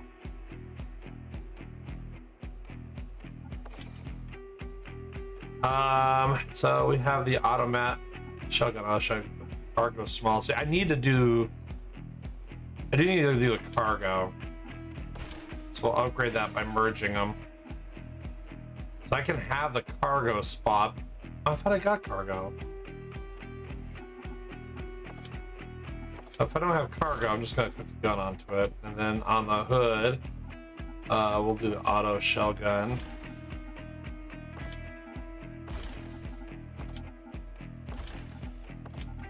Which we can upgrade by merging.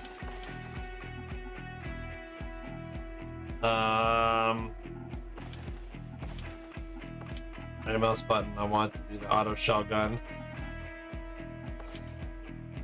all the parts. We can put the new skin on there. I can also create a skin.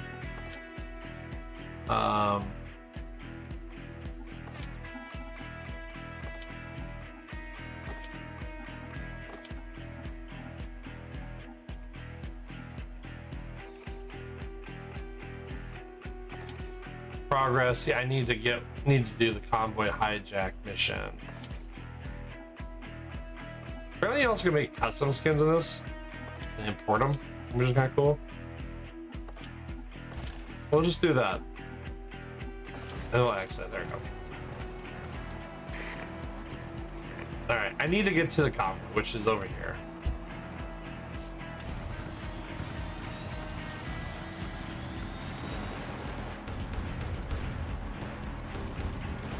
Let's go.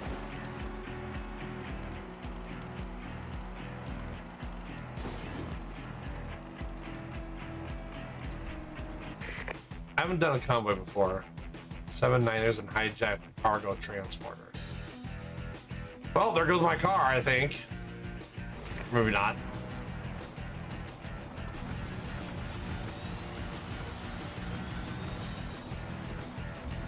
Oh, come on, flip over.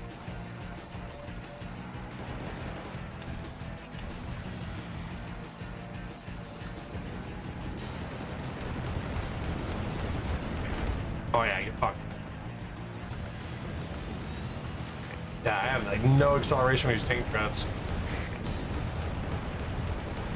I'm trying not to damage him, god damn it.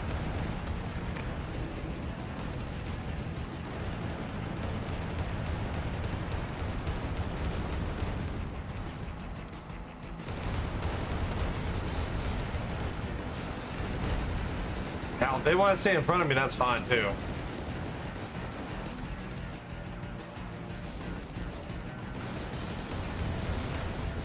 But then they get hit by the shotgun.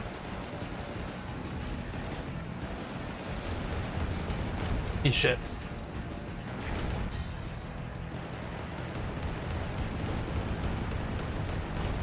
There you go.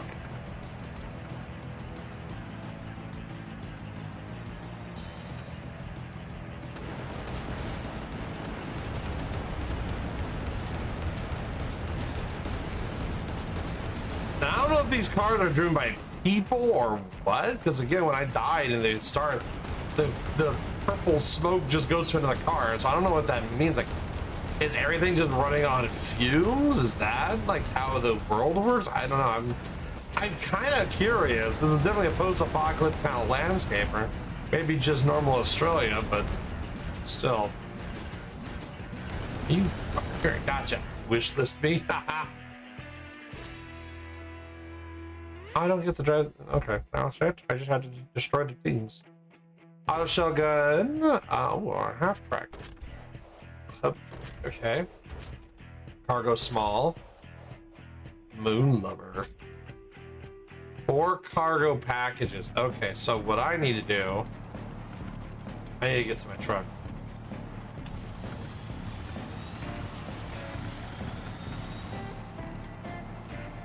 So you basically go around killing stuff, and you can merge items into your vehicle to increase its stats. I'm not going to get into a fight right yet. I want to kind of get to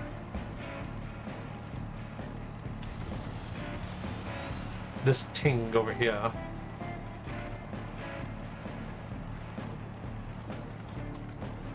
And where is that truck? There it is.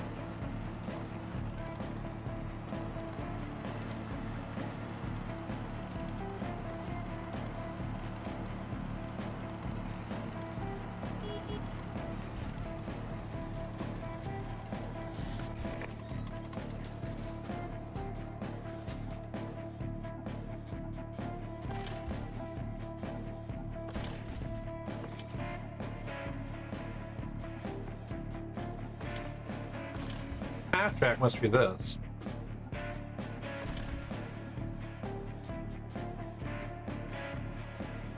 Mm-hmm.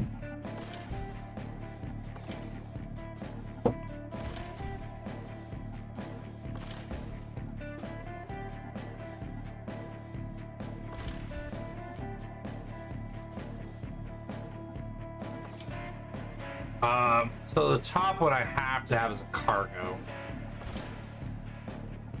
I don't get a choice.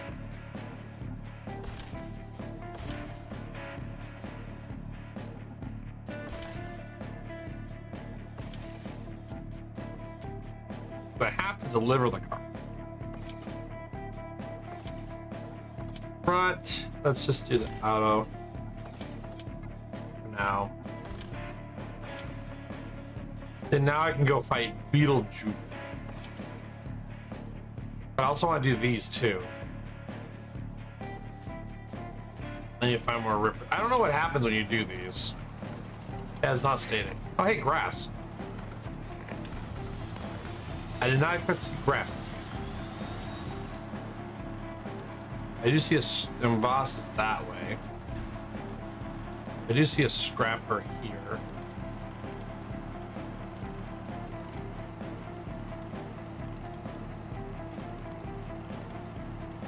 And I don't know if you can lose cargo. And see it there in the distance.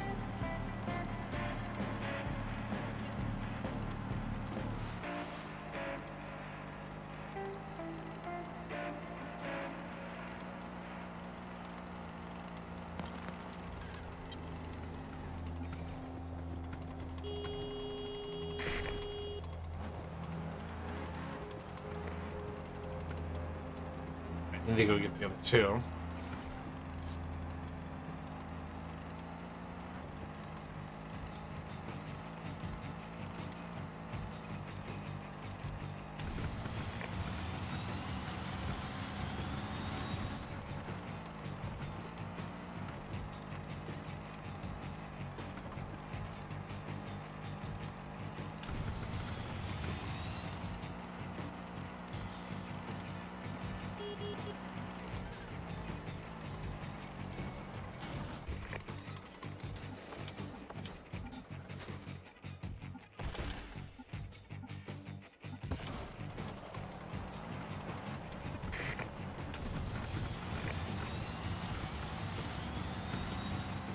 Let's go back.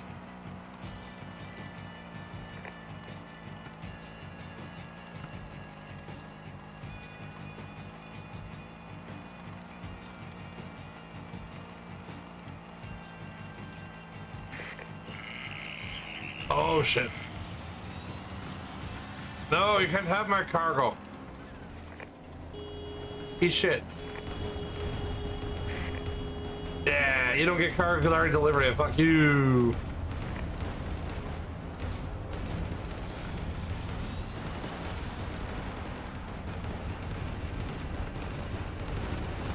I'm not really prepared for a fight though.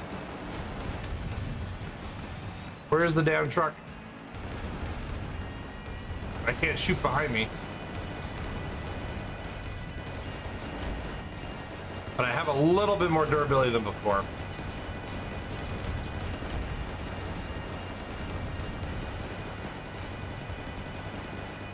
Okay, so I was wondering if the enemies were going to try to steal your shit. Looks like they will.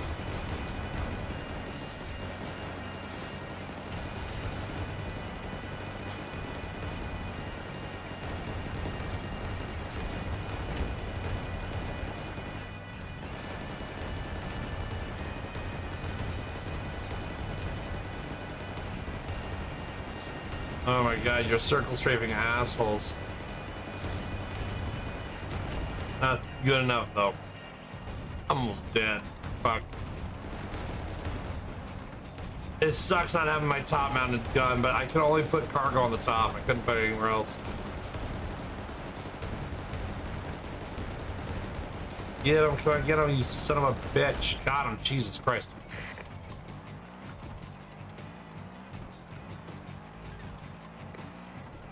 Cargo shell, off-road suspension, shell gun, shell gun. Trucks. Okay.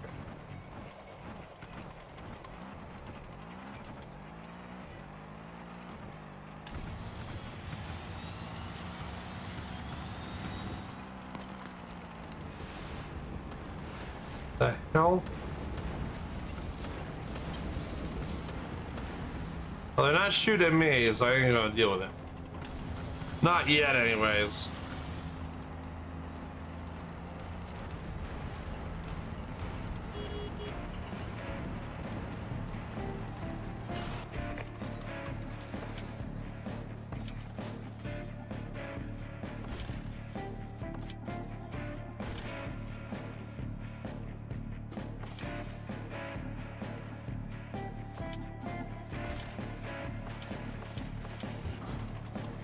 Wait.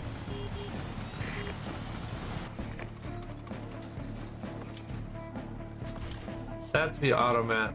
That one should be auto shock. Alright, let's maybe go take on the boss. He's nearby.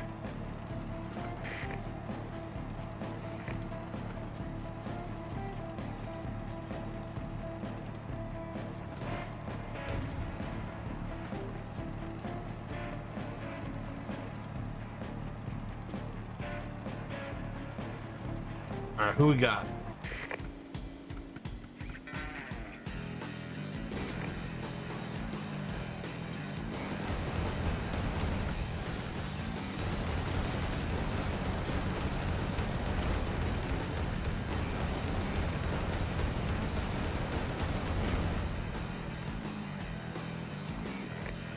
Oh, Beetle Juke. It looks like it can carry more shit, which I like.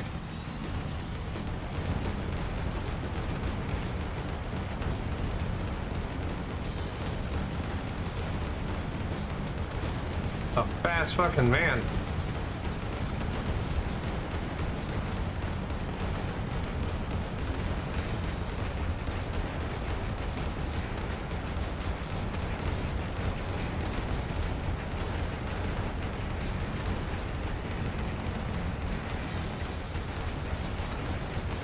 Eat my ass, eat all of it. Let's go. All right, now he's gonna recharge.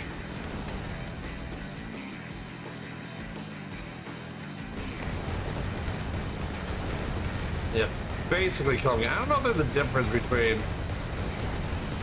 boss phase 1 and boss phase 2.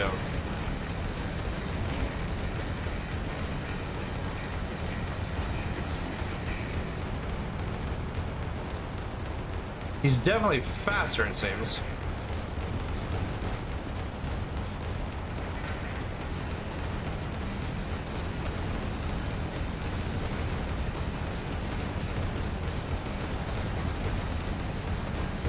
The little shitball friends keep crossing in front of my line of fire, which is fine.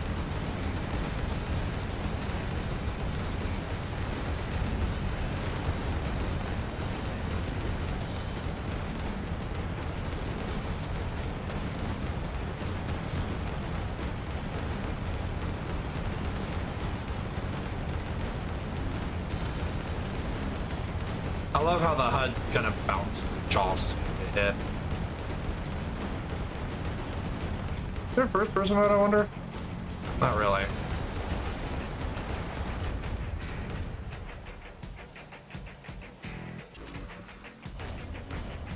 I made some bitches.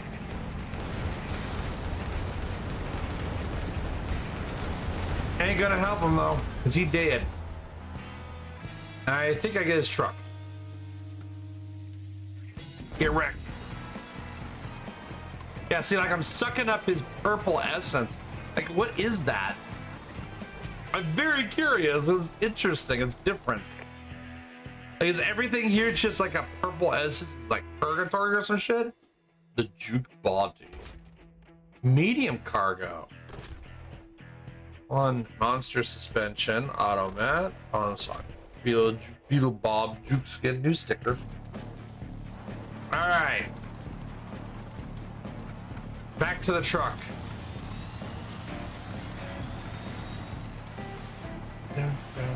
Down.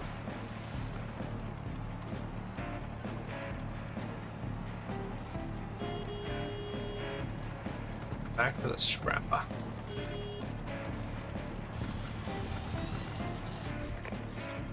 All right, so we have juke now. It is ugly.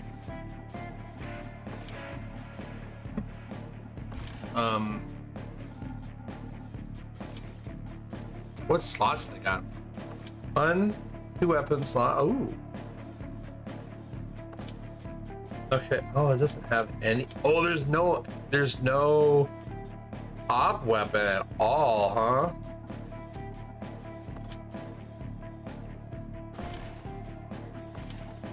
Interesting.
Yes, now I need 2 combats and 2 convoys.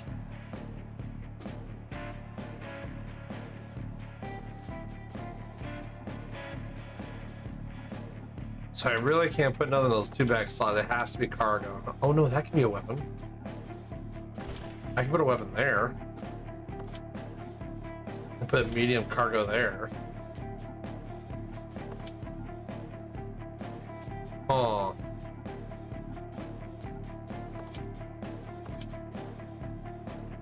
Left, right, and then control. Interesting. Interesting. Okay. Okie dokie then.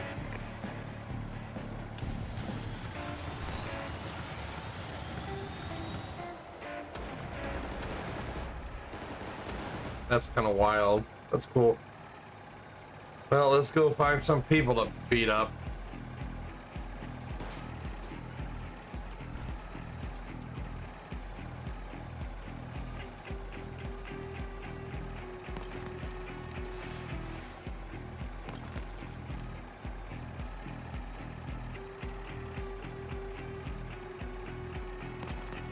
I wonder how big the map is, right? Like a legit wonder.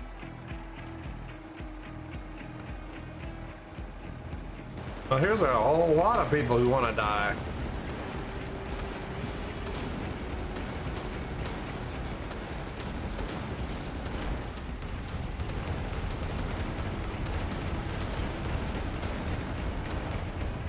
Actually, having those guns that can flip all the way backwards is kind of useful. Oh!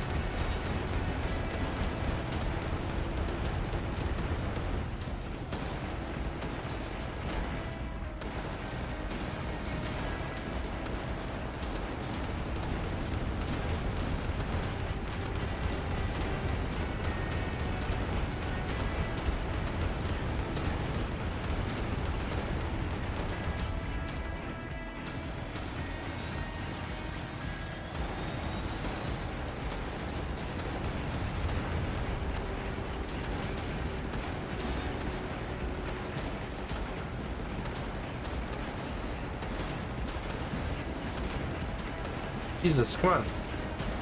Hit him. Fuck.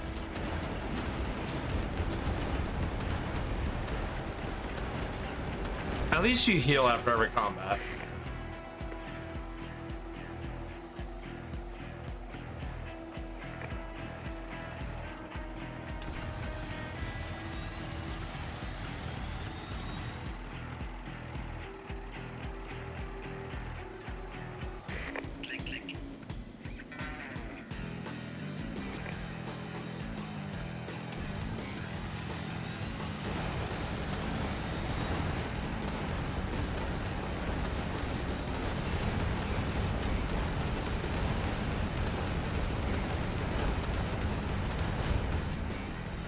Yeah, you definitely don't want me behind me on this thing.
Damn.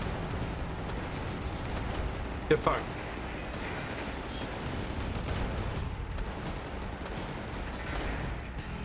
I know I saw in the Mad Max this is Fumes. This just came out on early access. It is an open world car battler. They did say on the roadmap that they're going to add melee weapons, I guess, to the game in the next update. Get fucked. Alright, what did I get? Cargo small, okay. Mad Max, it's not, I don't know. It's kinda Max that game out. You talking about the open world Mad Max, Shoji? I played through most of that. It was pretty fun. It has like Batman style, like Batman Arkham style combat with Max. So no, this one you go and you beat up other cars and steal their parts to become bigger, better, and everything. And it's very story light. I don't know if they're gonna ever go further on the story, but when you kill the bosses, you suck up their fumes and get their shit. I don't know. When you die, your fume goes into another thing. There's nothing explaining anything, so I don't know. Juke Star. I just got the Juke. You do get duplicates of parts, which you merge together to make better parts.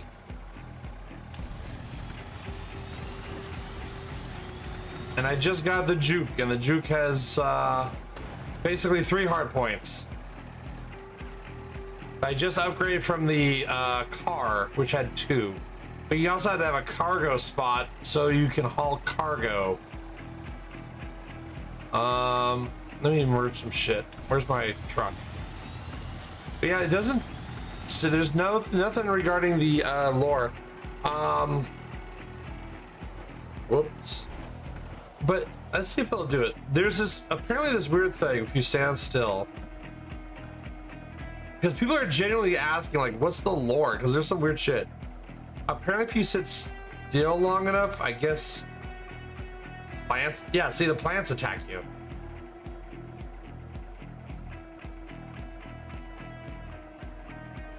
Like, what's that about? Like, I don't know what that's about. Like, what the fuck is that about? Like, people are genuinely curious, like, what is going on in this world?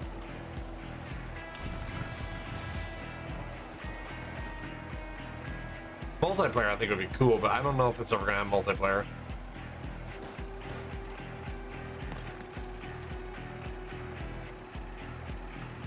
Also interesting, my health is not regenerated. Now, where's that scrapper truck?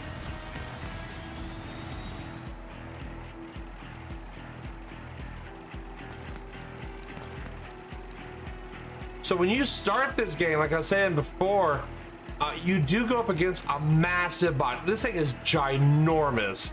It is huge, and you just get wrecked fighting it.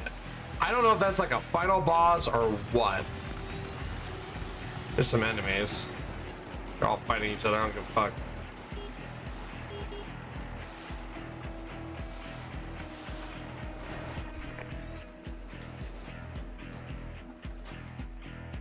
So, like, you can select and save different cars. Like, you can say you can have your own designs, but like I have the pull-on, the Cub. I'm doing the Juke. I just got the Juke. As far as the suspension, I'm gonna merge these suspensions together. So, like, right now it's a C stock. I can upgrade it and it'll become a B, which is slightly better. Same with the slot. So the automat, it's already an A. I don't know if you can go higher than an A. I have a shell gun, auto shell gun, but look, there's a lot of guns still I have not unlocked yet. I am using the shell gun, so let's merge those again. And then the back is an auto shell gun. We'll merge to make that better. Now it's an A. Oh no, that's. Did it make it into an A? Yeah, it did. And then cargo. I'm actually rocking a cargo medium.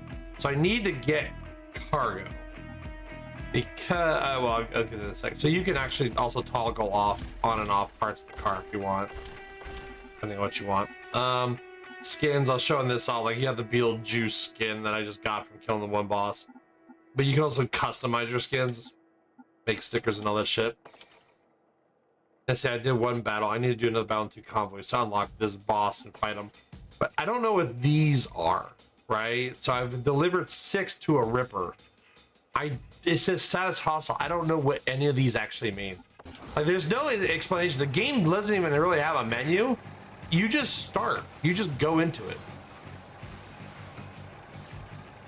So I don't know. Let's go do a convoy, I guess. I need to kill shit.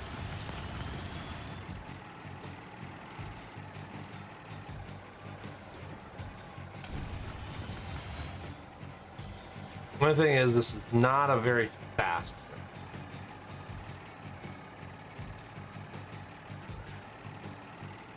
It's sturdy, and I like the fact it has 3 hard points.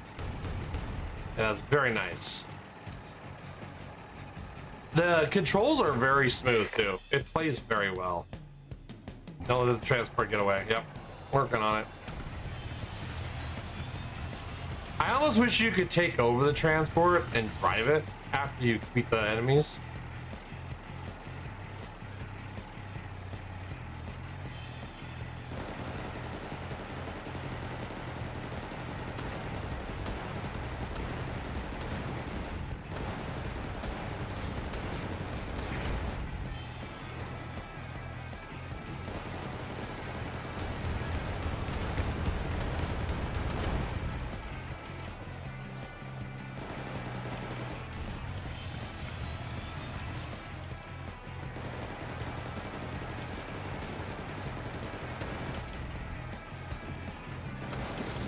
Shit.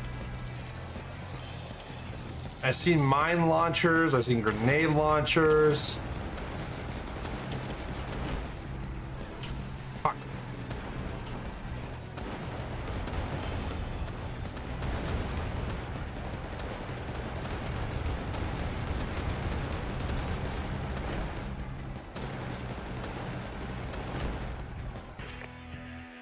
There we go. I know the juke body, so that makes it a little bit better. Medium cargo. Monster suspension, alright. Small. Okay. I need another convoy. Let's go do another convoy, I guess. And so far, the vehicles can hold up pretty well. It's nice that you heal in between fights.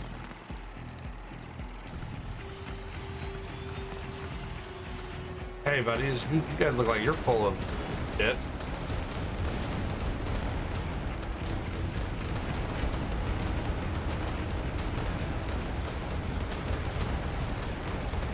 I wouldn't be there.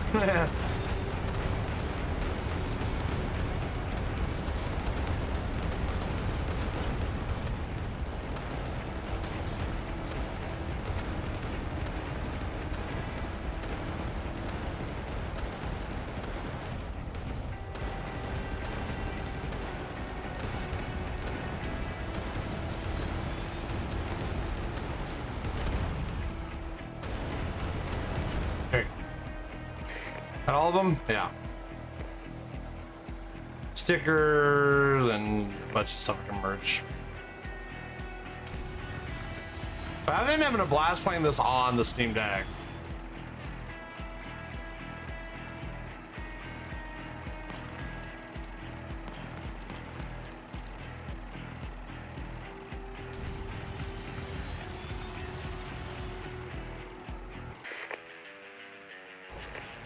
All right, where you at?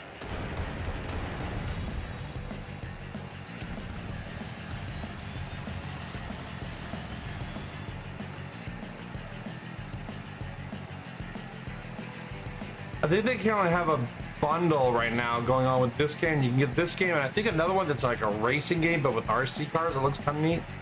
I was considering picking up that bundle. I have no nitro. No nitro.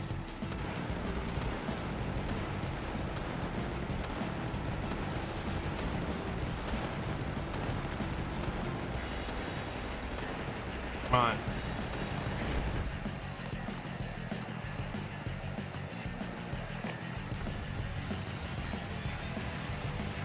I don't know if I have limited time or not on these missions.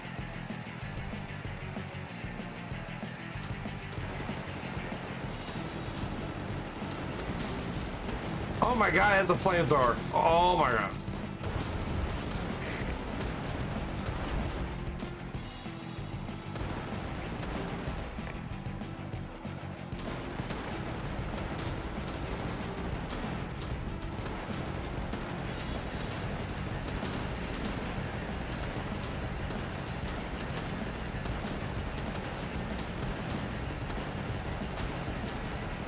Damn you, you're turning a radius, you son of a bitch. There.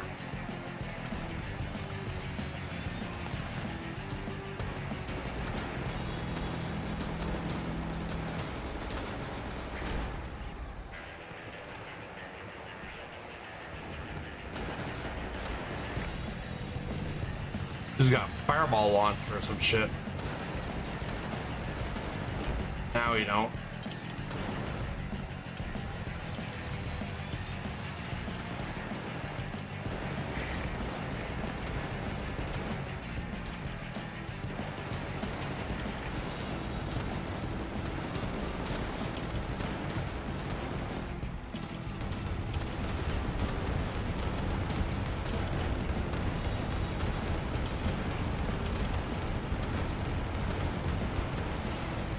You bitch.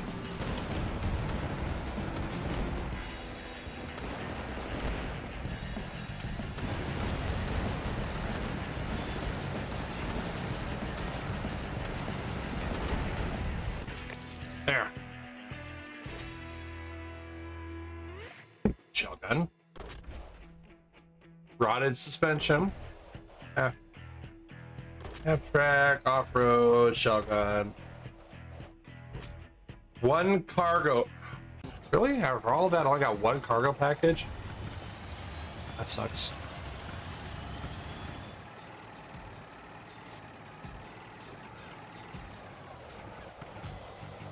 Hold up, you look like you're almost dead. Come on, Nitro.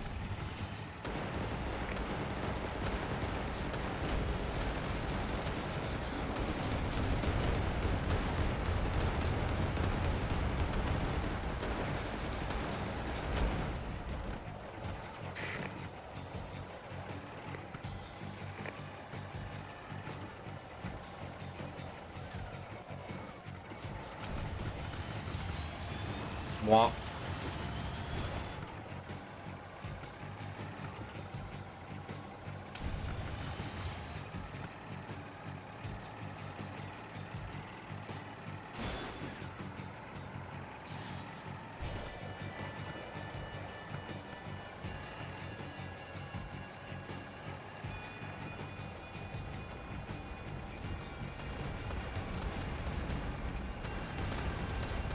Yeah, whatever these guys do, they can have their own demand cargo.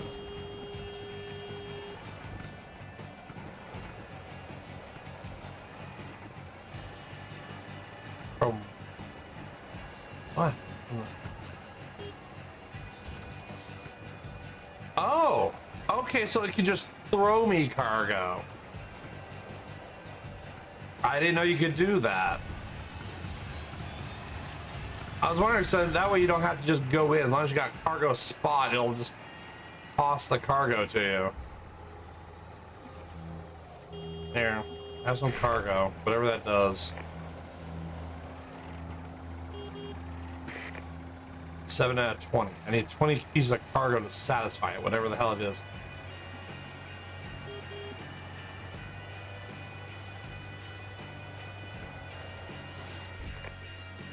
All right. So, merge bodies. Suspension. So I got the stock suspension. Then I got rotted.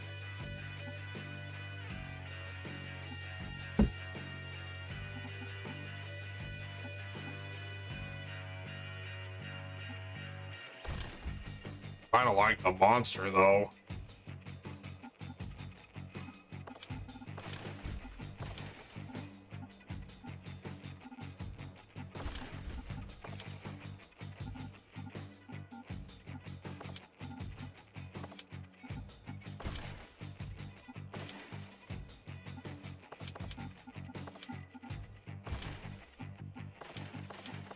Oh, it can go up to S.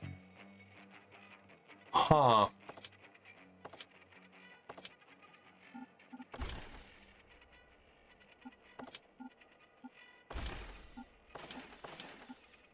Strap strength. So yeah, you can lose your cargo, it looks like.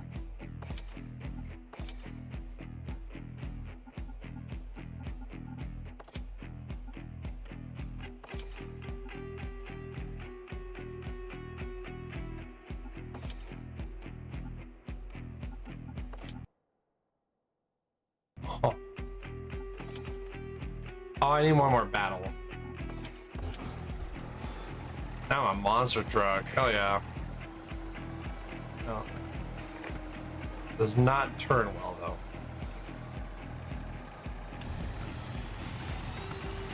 A monster juke. I feel like I'm saying something dirty. Juke.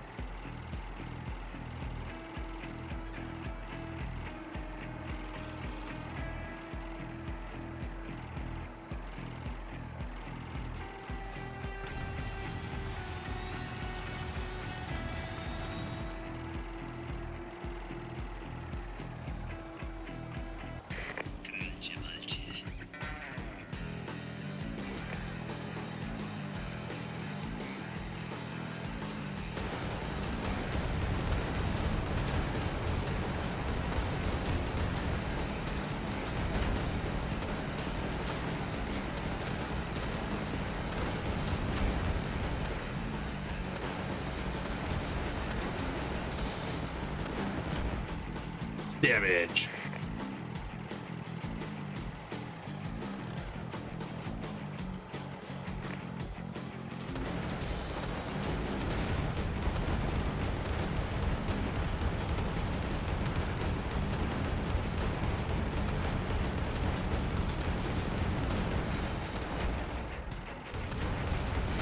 Honestly, I just get him to chase me. Then I got all 3 guns firing at him.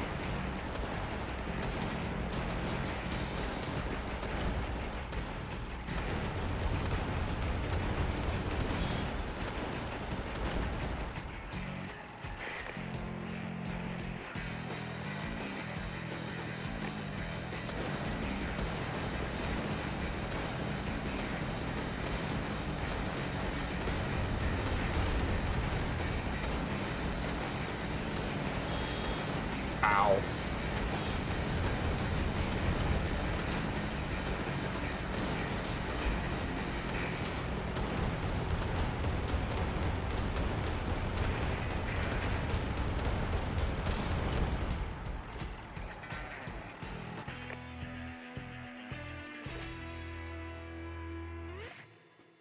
Eh?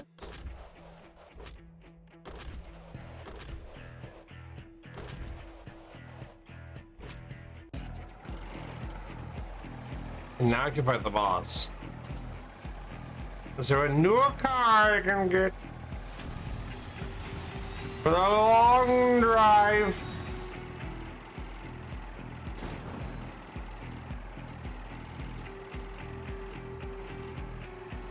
Wahoo!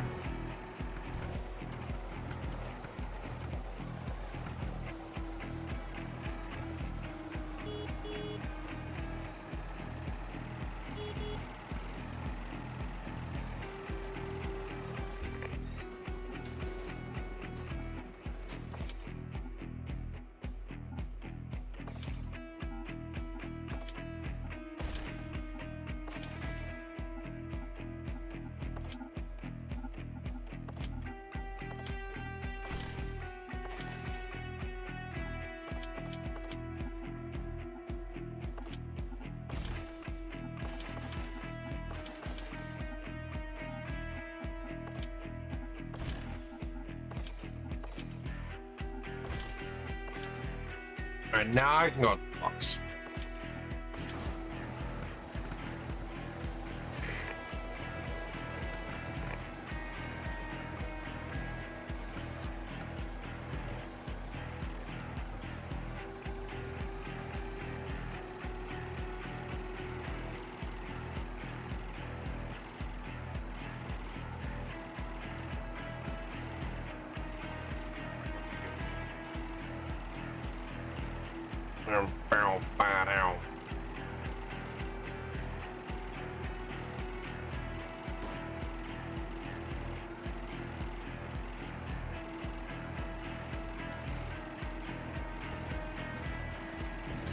Purple smoke.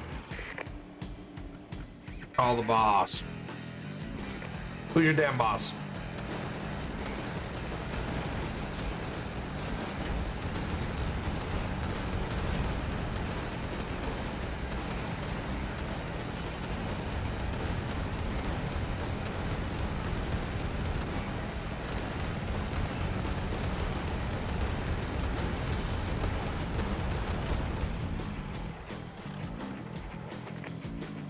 Oh, arrow. Damn, he's got 3 guns. Holy shit, he got a rocket launcher. His name is Caro. Good name. Just a car named Caro.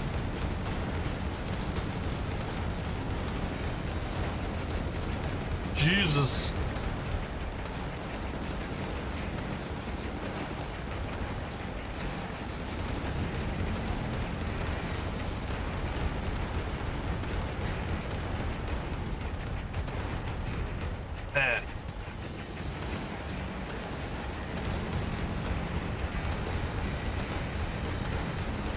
Chase me. Or not.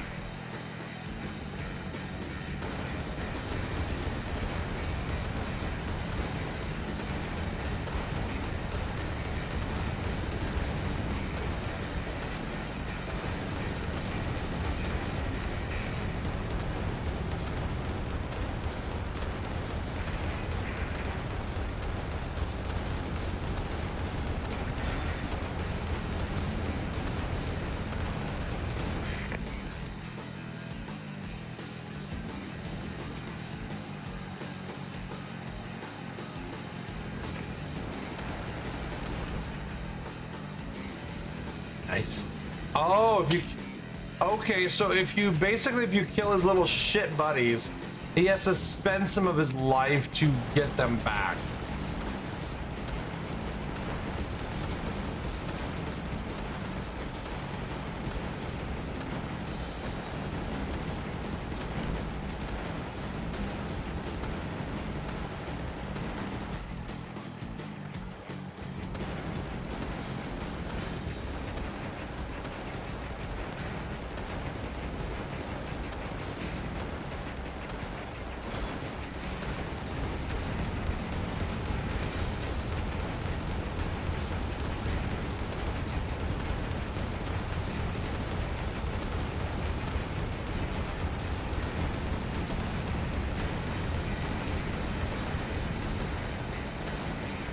Doing almost no damage to me though.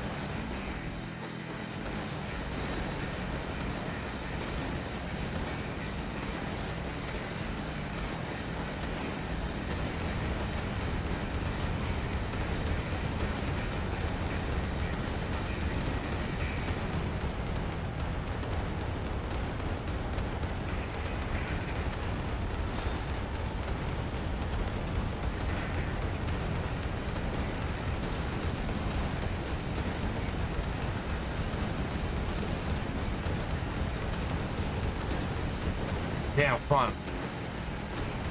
A lot of health.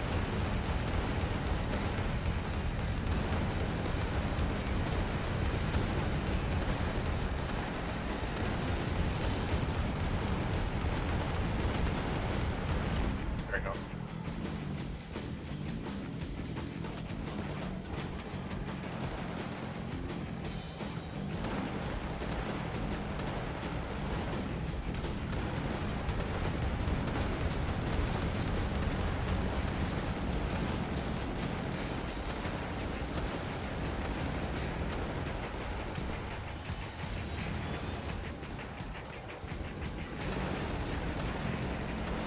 Goodbye, Caro.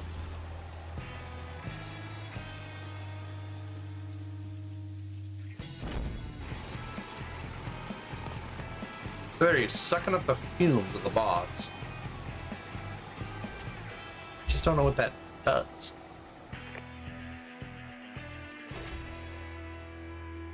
Caro body, alright. Draken battery? Orkin battery? Ooh, rockets. Back suspension, cut by small, rotted, and used to. There is another yellow thingy on the screen. What is that? Because before the yellow one was always like you're a scrapper. To upgrade your shit. So what's this?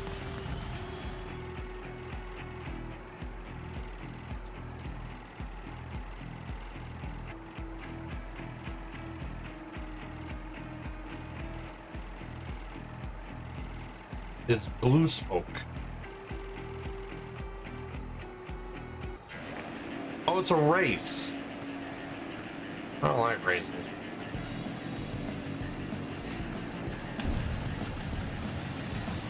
Oh, and I can't, I'm gonna suck at this. I do not have a fast vehicle.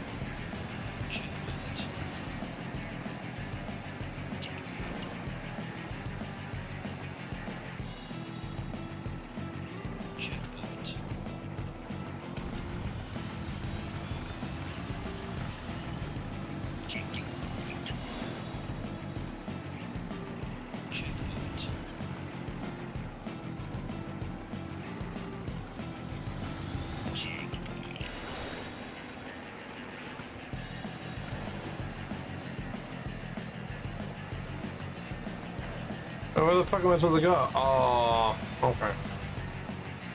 I didn't know it was all the way over here.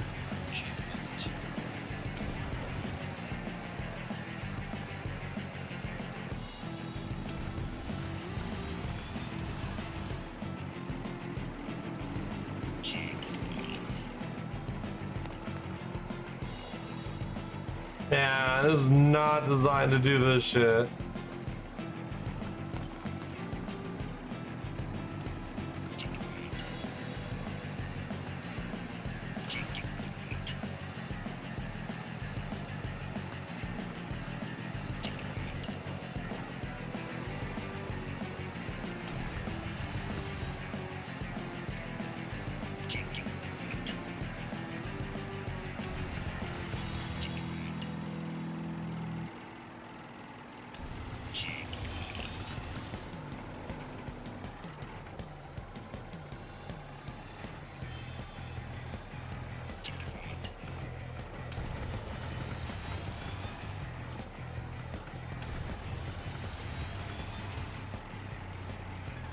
No!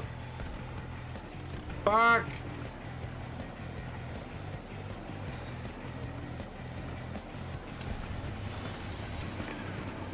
Damn it.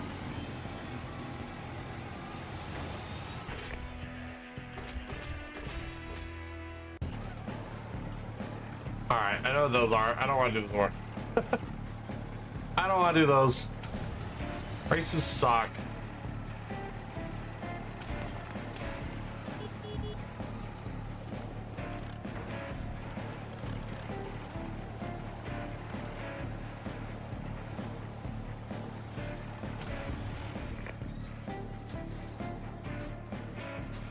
All right, so we got the new car, the truck.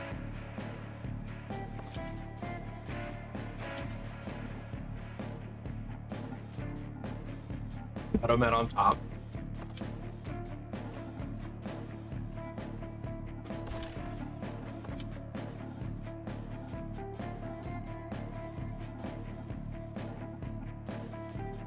Auto show. Oh, there's only 3 slots.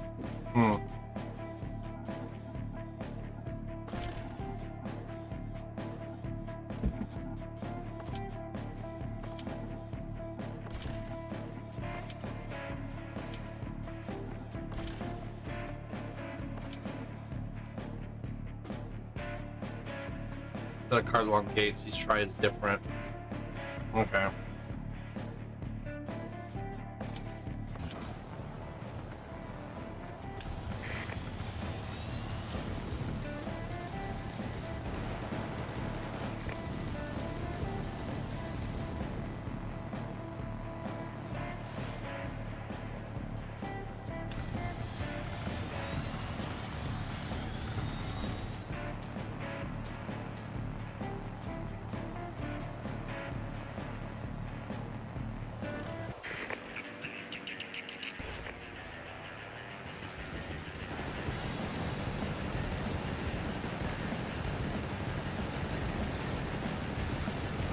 Boom.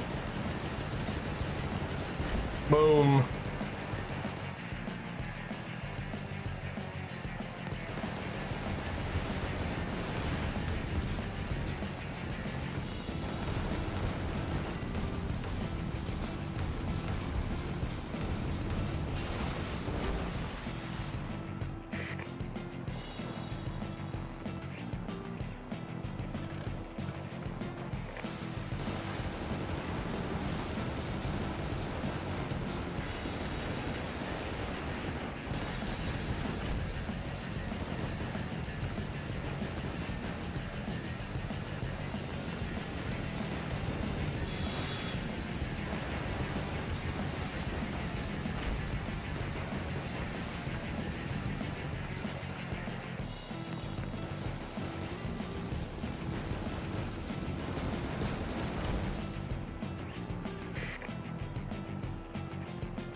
There you go. Nice.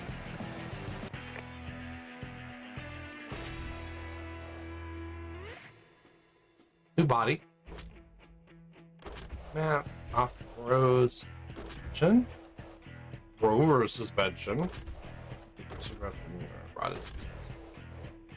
Okay. Let's do another one.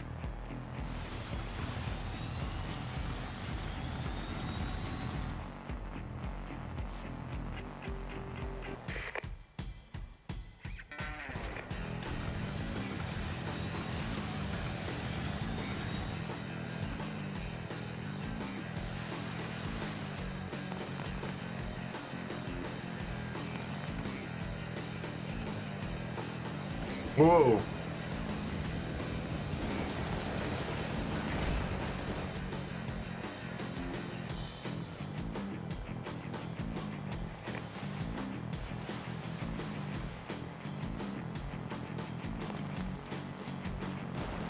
Man, where the hell is that convoy at?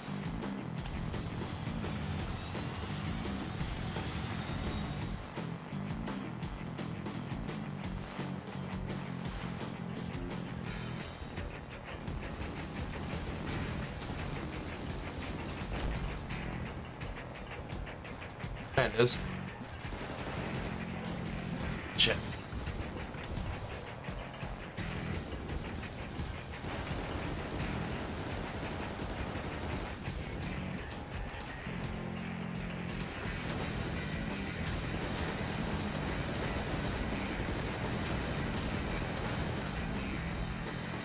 Ah, quit hiding behind that thing.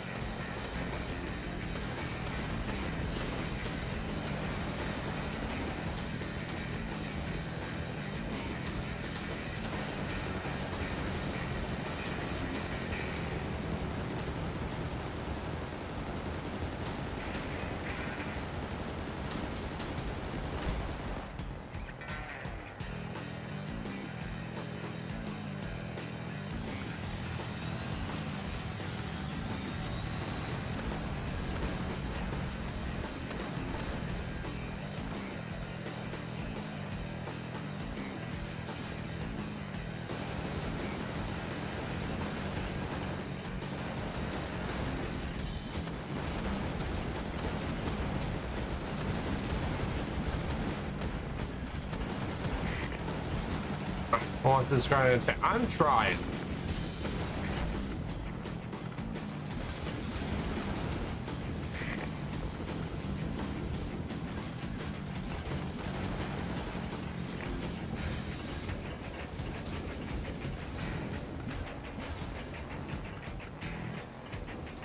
I'm fucking all kinds of shit all over the place.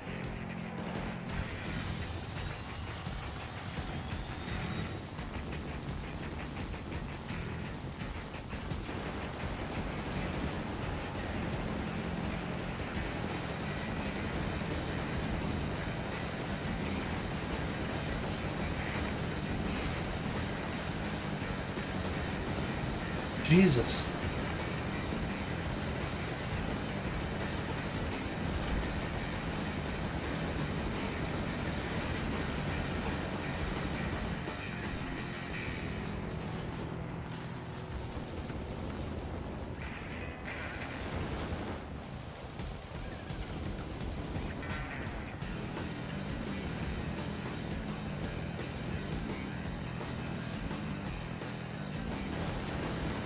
And another one.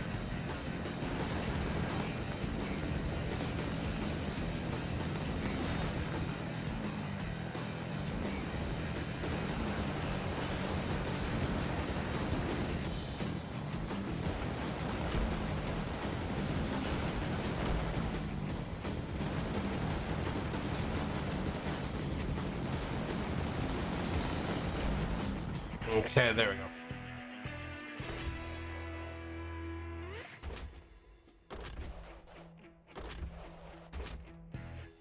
Yeah, medium. Oh, well, I already got medium. I need the actual cargo, not just the cargo holder. I wish it would show that. Always makes me think I'm getting cargo, but I'm not getting cargo. All right, guys, I think I'm gonna call it there for tonight. I am running a bit ragged today, so I'm gonna call it a little early tonight. So let me see if I can raid somebody. But I hope people had fun. Hopefully I'll have a normal stream Friday. I'll stream the whole thing, but I'm just kind of out of it right now. I think I should go lay down for a wee bit because if I am sick, I don't want this to progress any further than it needs to be. Right? Let's see. Oh, we got. You know, let's raid Pompomicus. Let's raid Pompomicus. Playing some Death Stranding. Let's see.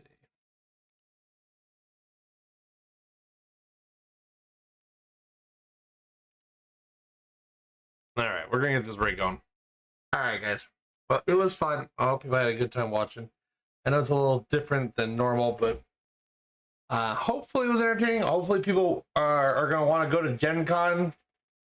Love to have some people, you know, go there and so we can show Gen Con off to other people. I think everyone who's interested in games should go to Gen Con at least once. At least once. Bucket list item, you know? Big bucket list item. All right, guys, go have fun with Palm. I will see you Friday. Bye-bye.